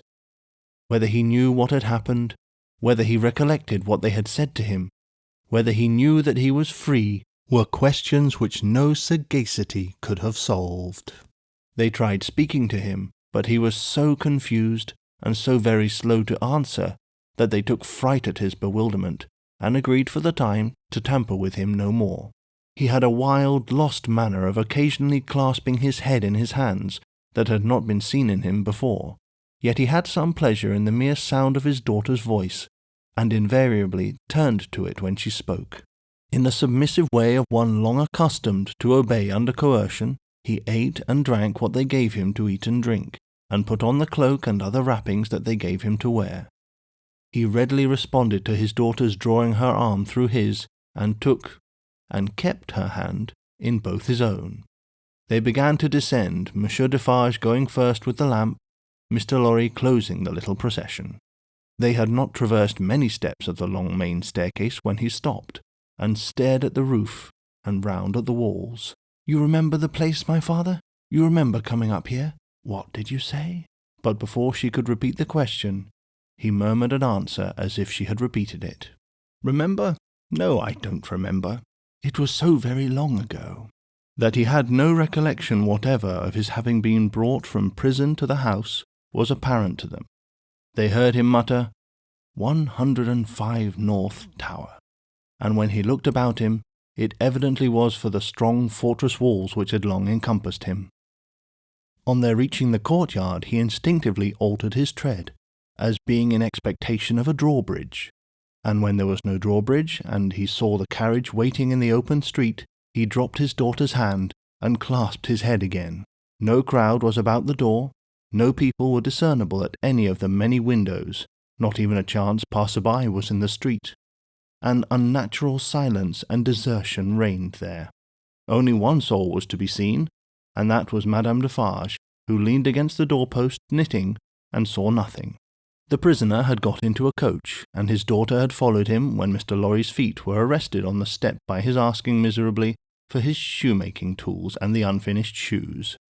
Madame Defarge immediately called to her husband that she would get them, and went, knitting, out of the lamplight, through the courtyard. She quickly brought them down and handed them in, and immediately afterwards leaned against the doorpost, knitting, and saw nothing. Defarge got upon the box and gave the word, "To the barrier!"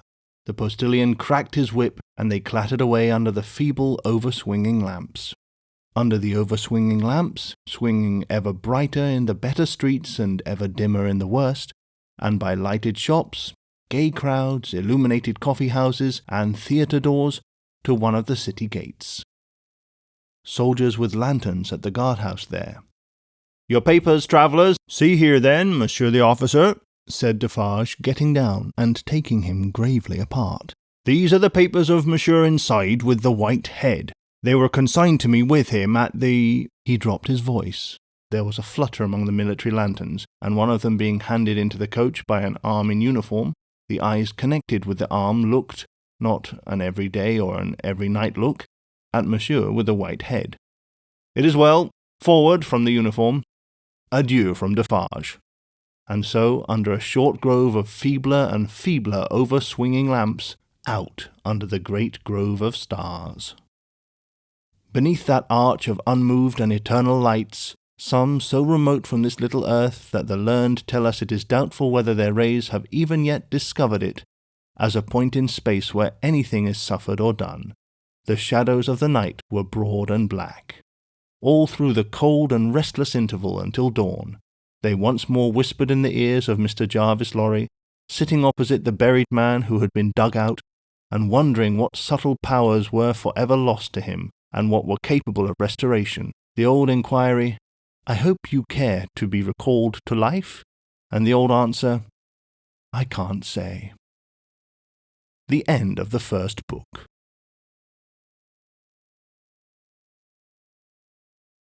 Book the second, The Golden Thread. Chapter 1. 5 years later. Tellson's Bank by Temple Bar was an old-fashioned place, even in the year 1780. It was very small, very dark, very ugly, very incommodious. It was an old-fashioned place, moreover, in the moral attribute that the partners in the house were proud of its smallness, proud of its darkness, proud of its ugliness, proud of its incommodiousness. They were even boastful of its eminence in those particulars, and were fired by an express conviction that, if it were less objectionable, it would be less respectable. This was no passive belief, but an active weapon which they flashed at more convenient places of business. Tellson's, they said, wanted no elbow-room. Tellson's wanted no light. Tellson's wanted no embellishment. Noakes and Company's might, or Snooks Brothers might, but Tellson's, thank heaven. Any one of these partners would have disinherited his son on the question of rebuilding Tellson's. In this respect, the house was much on a par with the country, which did very often disinherit its sons for suggesting improvements in laws and customs that had long been highly objectionable, but were only the more respectable. Thus it had come to pass that Tellson's was the triumphant perfection of inconvenience. After bursting open a door of idiotic obstinacy with a weak rattle in its throat, you fell into Tellson's, down 2 steps, and came to your senses in a miserable little shop, with 2 little counters, where the oldest of men made your cheque shake as if the wind rustled it, while they examined the signature by the dingiest of windows, which were always under a shower-bath of mud from Fleet Street. And when they were made the dingier by their own iron bars proper, and the heavy shadow of Temple Bar. If your business necessitated your seeing the house, you were put into a species of condemned hold at the back, where you meditated on a misspent life, until the house came with its hands in its pockets, and you could hardly blink at it in the dismal twilight. Your money came out of, or went into, wormy old wooden drawers, particles of which flew up your nose and down your throat when they were opened and shut. Your banknotes had a musty odour, as if they were fast decomposing into rags again. Your plate was stowed away among the neighbouring cesspools, and your evil communications corrupted its good polish in a day or 2. Your deeds got into extemporized strong rooms made of kitchens and sculleries, and fretted all the fat out of their parchments into the banking-house air.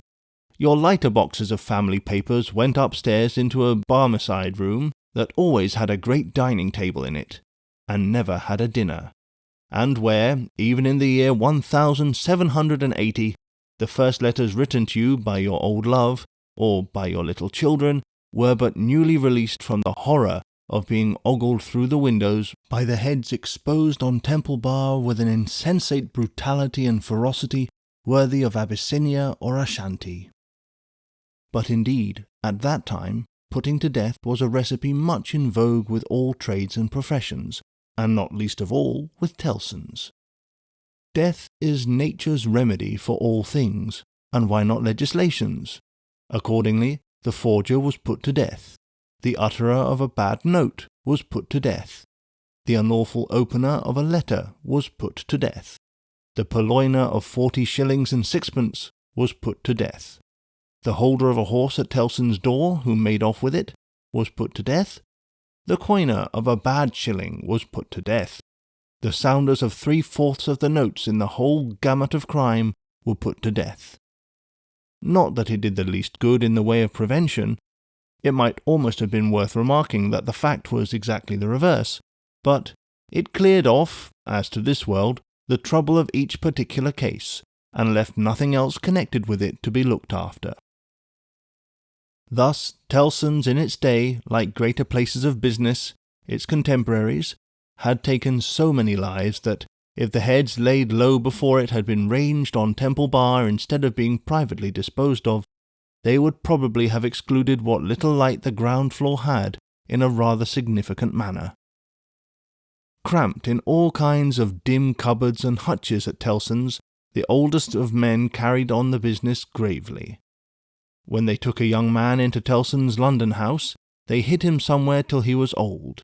They kept him in a dark place like a cheese until he had the full Tellson flavour and blue mould upon him. Then only was he permitted to be seen, spectacularly poring over large books, and casting his breeches and gaiters into the general weight of the establishment. Outside Tellson's, never by any means in it, unless called in, was an odd-job man, an occasional porter and messenger who served as a live sign of the house. He was never absent during business hours, unless upon an errand, and then he was represented by his son, a grisly urchin of 12, who was his express image. People understood that Tellson's, in a stately way, tolerated the odd-job man. The house had always tolerated some person in that capacity, and time and tide had drifted this person to the post. His surname was Cruncher, and on the youthful occasion of his renouncing by proxy the works of darkness in the easterly parish church of Houndsditch, he had received the added appellation of Jerry. The scene was Mr. Cruncher's private lodgings in Hanging Sword Alley, Whitefriars. The time, 7:30 on the clock on a windy March morning, Anno Domini 1780. Mr. Cruncher himself always spoke of the year of our Lord as Anna Dominos, apparently under the impression that the Christian era dated from the invention of a popular game by a lady who had bestowed her name upon it. Mr. Cruncher's apartments were not in a savoury neighbourhood, and were but 2 in number, even if a closet with a single pane of glass in it might be counted as one. But they were very decently kept. Early as it was on the windy March morning, the room in which he lay abed was already scrubbed throughout, and between the cups and saucers arranged for breakfast, and the lumbering deal table, a very clean white cloth was spread. Mr. Cruncher reposed under a patchwork counterpane like a harlequin at home.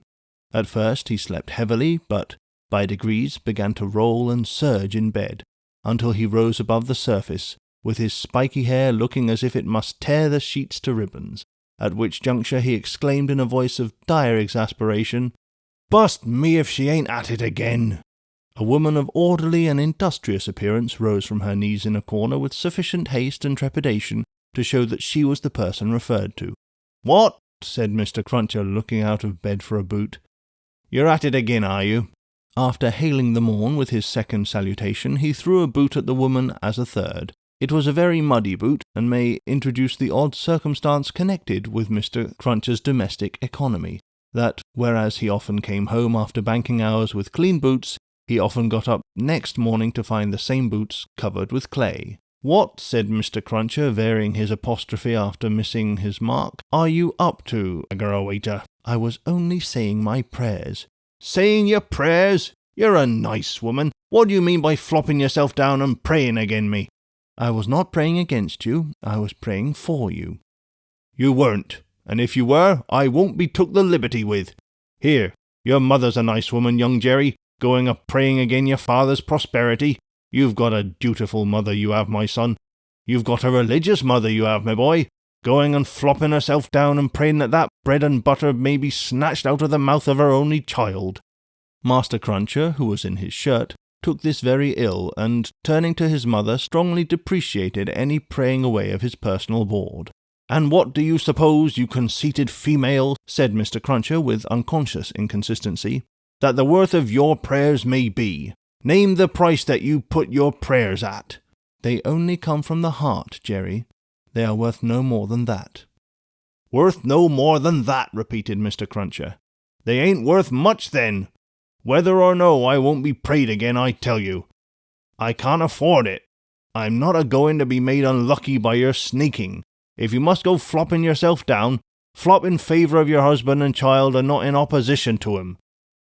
If I had had any but an unnatural wife and this poor boy had had any but an unnatural mother, I might have made some money last week instead of being counter-prayed and counter-minded and religiously circumvented in the worst of luck." "Bust me," said Mr. Cruncher, who all this time had been putting on his clothes, "if I ain't, what with piety and one blowed thing and another, been choused this last week into as bad luck as ever a poor devil of an honest tradesman met with. Young Jerry, dress yourself, my boy, and while I clean my boots, keep an eye upon your mother now and then, and if you see any signs of more flopping, give me a call, for I tell you," here he addressed his wife once more, "I won't be gone again in this manner. I am as rickety as a hackney coach.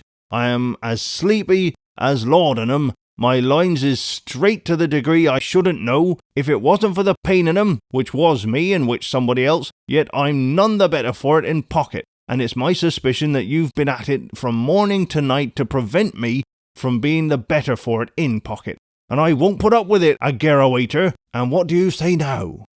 Growling in addition such phrases as, "Ah, yes, you're religious too.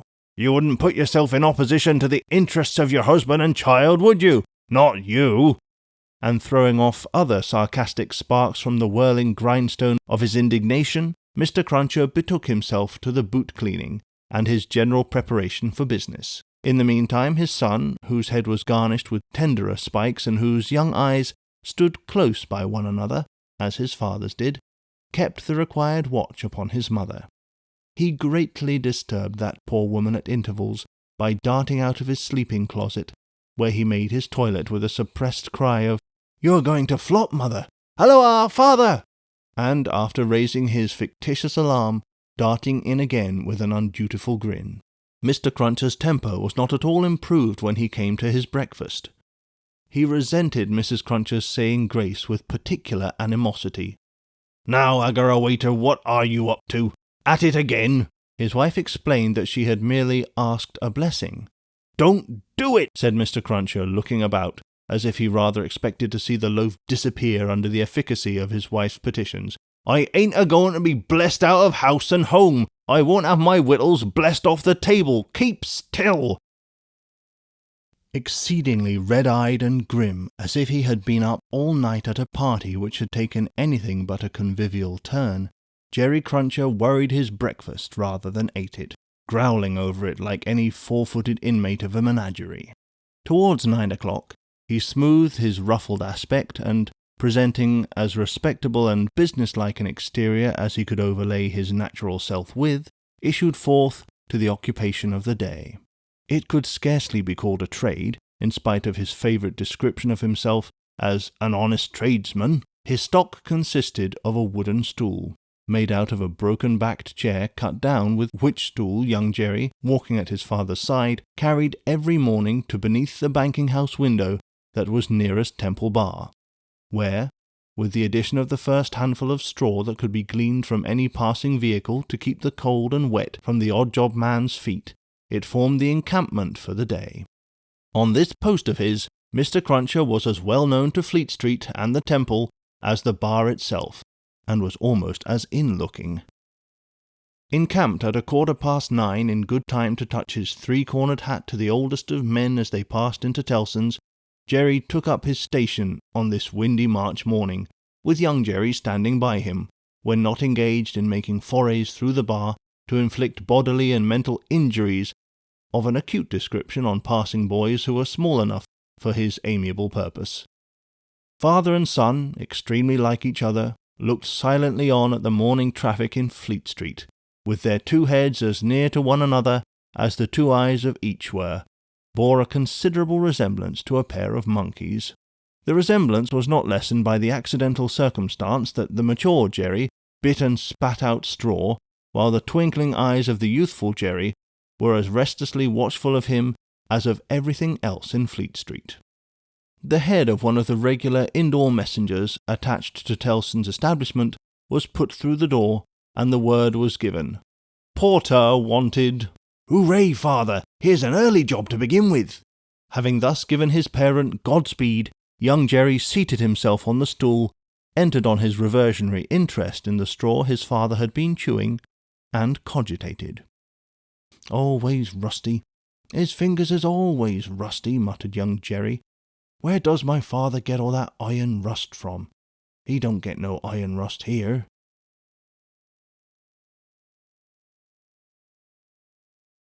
Chapter 2. A Sight. "You know the Old Bailey well, no doubt," said one of the oldest of the clerks to Jerry the messenger. "Yes, sir," returned Jerry in something of a dogged manner. "I do know the Bailey." "Just so. And you know Mr. Lorry?" "I know Mr. Lorry, sir, much better than I know the Bailey. Much better," said Jerry, not unlike a reluctant witness at the establishment in question, "than I, as an honest tradesman, wish to know the Bailey." "Very well. Find the door where the witnesses go in, and show the doorkeeper this note for Mr. Lorry. He will then let you in." "Into the court, sir?" "Into the court." Mr. Cruncher's eyes seemed to get a little closer to one another, and to interchange the inquiry, "What do you think of this?" "Am I to wait in the court, sir?" he asked as the result of that conference. "I am going to tell you. The doorkeeper will pass the note to Mr. Lorry, and do you make any gesture that will attract Mr. Lorry's attention, and show him where you stand. Then what you have to do is to remain there until he wants you." "Is that all, sir?" "That's all. He wishes to have a messenger at hand. This is to tell him you are there." As the ancient clerk deliberately folded and superscribed the note, Mr. Cruncher, after surveying him in silence until he came to the blotting paper stage, remarked, "I suppose they'll be trying forgeries this morning." "Treason." "That's quartering," said Jerry. "Barbarous." "It is the law," remarked the ancient clerk, turning his surprised spectacles upon him. "It is the law." "It's hard in the law to spoil a man, I think. It's hard enough to kill him, but it's very hard to spoil him, sir." "Not at all," retained the ancient clerk. "Speak well of the law. Take care of your chest and voice, my good friend, and leave the law to take care of itself. I give you that advice." "It's the damp, sir, what settles on my chest and voice," said Jerry. "I leave you to judge what a damp way of earning a living mine is." "Well, well," said the old clerk, "we all have our various ways of gaining a livelihood. Some of us have damp ways, and some of us have dry ways. Here is the letter. Go along." Jerry took the letter, and remarking to himself with less internal deference than he made an outward show of, "You are a lean old one too," made his bow, informed his son in passing of his destination, and went his way. They hanged at Tyburn in those days, so the streets outside Newgate had not obtained one infamous notoriety that has since attached to it. But the jail was a vile place, in which most kinds of debauchery and villainy were practised, and where dire diseases were bred that came into court with the prisoners, and sometimes rushed straight from the dock at my Lord Chief Justice himself, and pulled him off the bench. It had more than once happened that the judge in the black cap pronounced his own doom as certainly as the prisoner's, and even died before him. For the rest, the Old Bailey was famous as a kind of deadly inn-yard, from which pale travellers set out continually, in carts and coaches, on a violent passage into the other world, traversing some 2.5 miles of public street and road, and shaming a few good citizens, if any. So powerful is use, and so desirable to be good use in the beginning. It was famous, too, for the pillory, a wise old institution that inflicted a punishment of which no one could foresee the extent. Also for the whipping post, another dear old institution, very humanizing and softening to behold in action. Also for extensive transactions in blood money, another fragment of ancestral wisdom systematically leading to the most frightful mercenary crimes that could be committed under heaven. Altogether, the Old Bailey at that date was a choice illustration of the precept that whatever is right. An aphorism that would be as final as it is lazy did not include the troublesome consequence that nothing that ever was wrong. Making his way through the tainted crowd, dispersed up and down this hideous scene of action, with the skill of a man accustomed to make his way quietly, the messenger found out the door he sought, and handed in his letter through a trap in it. For people then paid to see the play at the Old Bailey, just as they paid to see the play in Bedlam, only the former entertainment was much the dearer. Therefore all the Old Bailey doors were well guarded, except, indeed, the social doors by which the criminals got there, and those were always left wide open. After some delay and demur, the door grudgingly turned on its hinges a very little way, and allowed Mr. Jerry Cruncher to squeeze himself into court. "What's on?" he asked, in a whisper of the man he found himself next to. "Nothing yet." "What's coming on?" "The treason case." "Quartering one, eh?" "Ah," returned the man with a relish, "he'll be drawn on a hurdle to be half hanged, and then he'll be taken down and sliced before his own face, and then his inside will be taken out and burnt while he looks on, and then his head will be chopped off, and he'll be cut into quarters. That's the sentence. If he's found guilty, you mean to say," Jerry added by way of proviso. "Oh, they'll find him guilty," said the other. "Don't you be afraid of that." Mr. Cruncher's attention was here diverted to the doorkeeper, whom he saw making his way to Mr. Lorry with the note in his hand. Mr. Lorry sat at a table among the gentlemen in wigs, not far from a wigged gentleman, the prisoner's counsel, who had a great bundle of papers before him, and nearly opposite another wigged gentleman with his hands in his pockets, whose whole attention, when Mr. Cruncher looked at him then or afterwards, seemed to be concentrated on the ceiling of the court. After some gruff coughing and rubbing of his chin, and signing with his hand, Jerry attracted the notice of Mr. Lorry, who had stood up to look for him, and who quietly nodded and sat down again. "What's he got to do with the case?" asked the man he had spoken with.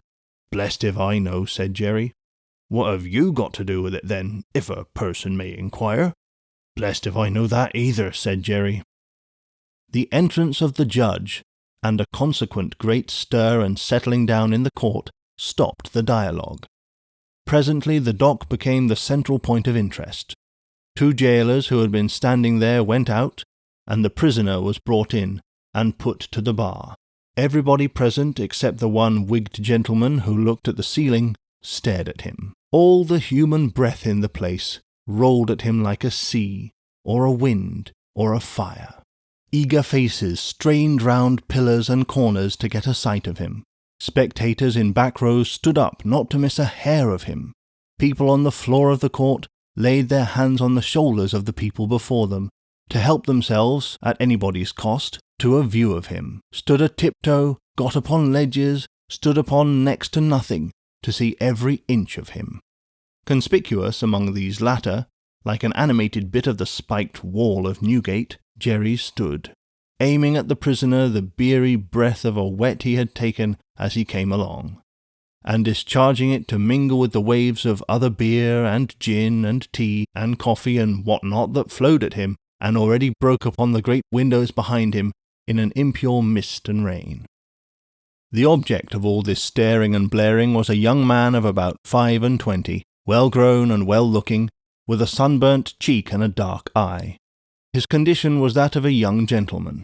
He was plainly dressed in black or very dark grey, and his hair, which was long and dark, was gathered in a ribbon at the back of his neck, more to be out of his way than for ornament.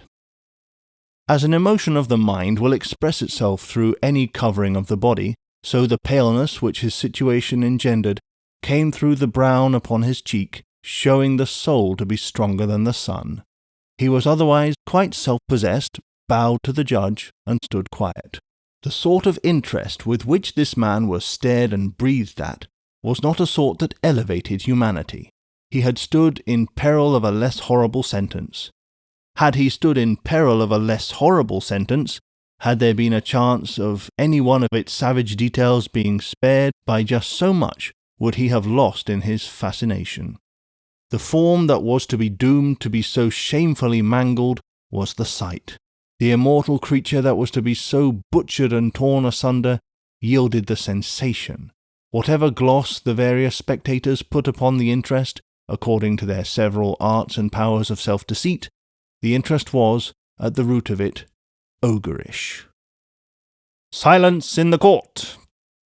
Charles Darnay had yesterday pleaded not guilty to an indictment denouncing him, with infinite jingle and jangle, for that he was a false traitor to our serene, illustrious, excellent, and so forth, Prince, our Lord the King, by reason of his having, on divers occasions, and by divers means and ways, assisted Louis, the French King, in his wars against our said serene, illustrious, excellent, and so forth, that was to say, by coming and going between the dominions of our said serene, illustrious, excellent, and so forth, and those of the said French Louis, and wickedly, falsely, traitorously, and otherwise evil adverbiously revealing to the said French Louis that forces our said serene, illustrious, excellent, and so forth, had in preparation to send to Canada and North America.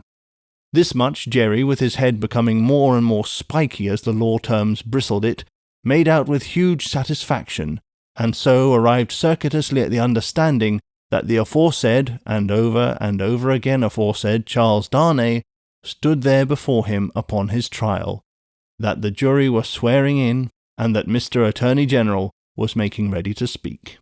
The accused, who was, and who knew he was being mentally hanged, beheaded, and quartered by everybody there, neither flinched from the situation, nor assumed any theatrical air in it.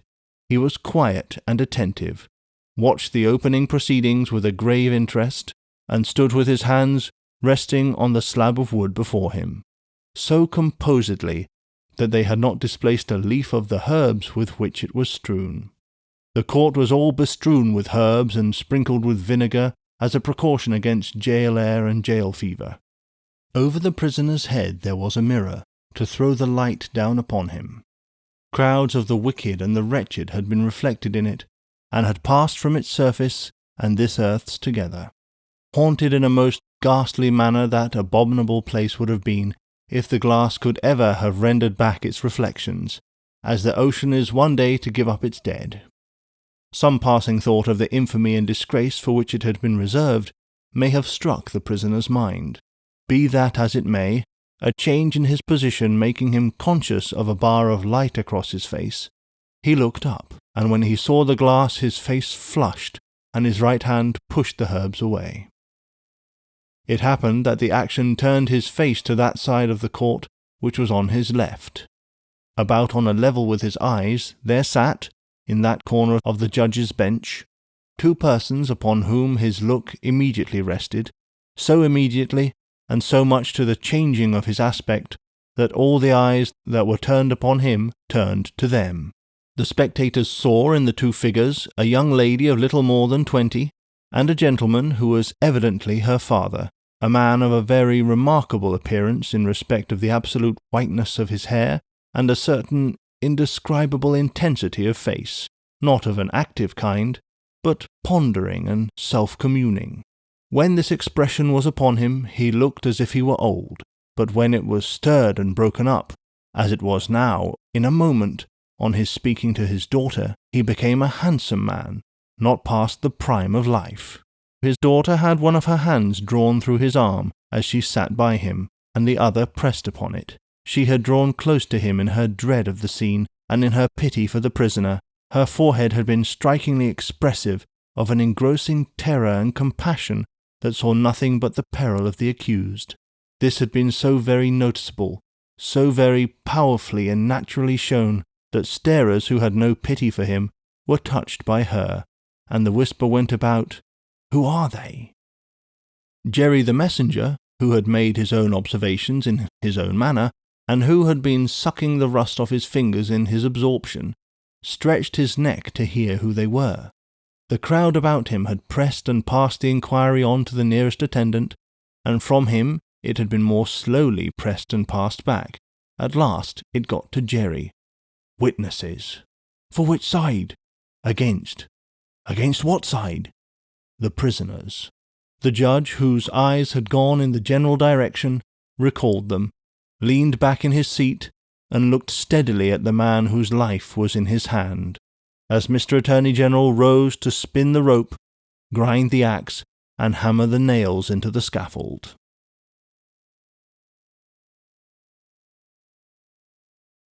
Chapter 3. A Disappointment. Mr. Attorney General had to inform the jury that the prisoner before them, though young in years, was old in the treasonable practices which claimed the forfeit of his life. That this correspondence with the public enemy was not a correspondence of today, or of yesterday, or even of last year, or of the year before. That it was certain the prisoner had, for longer than that, been in the habit of passing and repassing between France and England on secret business of which he could give no honest account. That, if it were in the nature of traitorous ways to thrive, which happily it never was, the real wickedness and guilt of his business might have remained undiscovered. That Providence, however, had put it into the heart of a person who was beyond fear and beyond reproach to ferret out the nature of the prisoner's schemes, and, struck with horror, to disclose them to His Majesty's Chief Secretary of State and most honourable Privy Council. That this patriot would be produced before them. That his position and attitude were, on the whole, sublime. That he had been the prisoner's friend, but at once, in an auspicious and evil hour detecting his infamy, had resolved to immolate the traitor he could no longer cherish in his bosom on the sacred altar of his country. That if statutes were decreed in Britain, as in ancient Greece and Rome, to public benefactors, this shining citizen would assuredly have had one. That, as they were not so decreed, he probably would not have one. That virtue, as had been observed by the poets in many passages which he well knew the jury would have, word for word, at the tips of their tongues, whereat the jury's countenances displayed a guilty consciousness that they knew nothing about the passages, was in a manner contagious, more especially the bright virtue known as patriotism, or love of country. That lofty example of this immaculate and unimpeachable witness for the crown, to refer to whom, however unworthily, was an honour, had communicated itself to the prisoner's servant, and had engendered in him a holy determination to examine his master's table drawers and pockets, and secrete his papers. That he, Mr. Attorney General, was prepared to hear some disparagement attempt of his admirable servant, but that, in a general way, he preferred him to his, Mr. Attorney General's, brothers and sisters, and honoured him more than his, Mr. Attorney General's, father and mother, that he called with confidence on the jury to come and do likewise, that the evidence of these two witnesses, coupled with the documents of their discovering that would be produced, would show the prisoner to have been furnished with lists of His Majesty's forces, and of their disposition and preparation, both by sea and land, and which would leave no doubt that he had habitually conveyed such information to a hostile power. That these lists could not be proved to be in the prisoner's handwriting, but that it was all the same, that, indeed, it was rather the better for the prosecution, as showing the prisoner to be artful in his precautions. That the proof would go back 5 years, and would show the prisoner already engaged in these pernicious missions within a few weeks before the date of the very first action fought between the British troops and the Americans. That, for these reasons, the jury, being a loyal jury, as he knew they were, and being a responsible jury, as they knew they were, must positively find the prisoner guilty and make an end of him, whether they liked it or not. That they never could lay their heads upon their pillows, that they could never tolerate the idea of their wives laying their heads upon their pillows, that they could never endure the notion of their children laying their heads upon their pillows. In short, that there never more could be for them or theirs any laying of heads upon pillows at all, unless the prisoner's head was taken off. That head, Mr. Attorney General concluded by demanding of them, in the name of everything he could think of with a round turn in it, and on the faith of his solemn asseveration that he already considered the prisoner as good as dead and gone. When the Attorney General ceased, a buzz arose in the court, as if a cloud of great blue flies were swarming about the prisoner, in anticipation of what he was soon to become. When toned down again, the unimpeachable patriot appeared in the witness box. Mr. Solicitor General then, following his leader's lead, examined the patriot, John Bassard, gentleman by name. The story of his pure soul was exactly what Mr. Attorney General had described it to be. Perhaps, if it had a fault, a little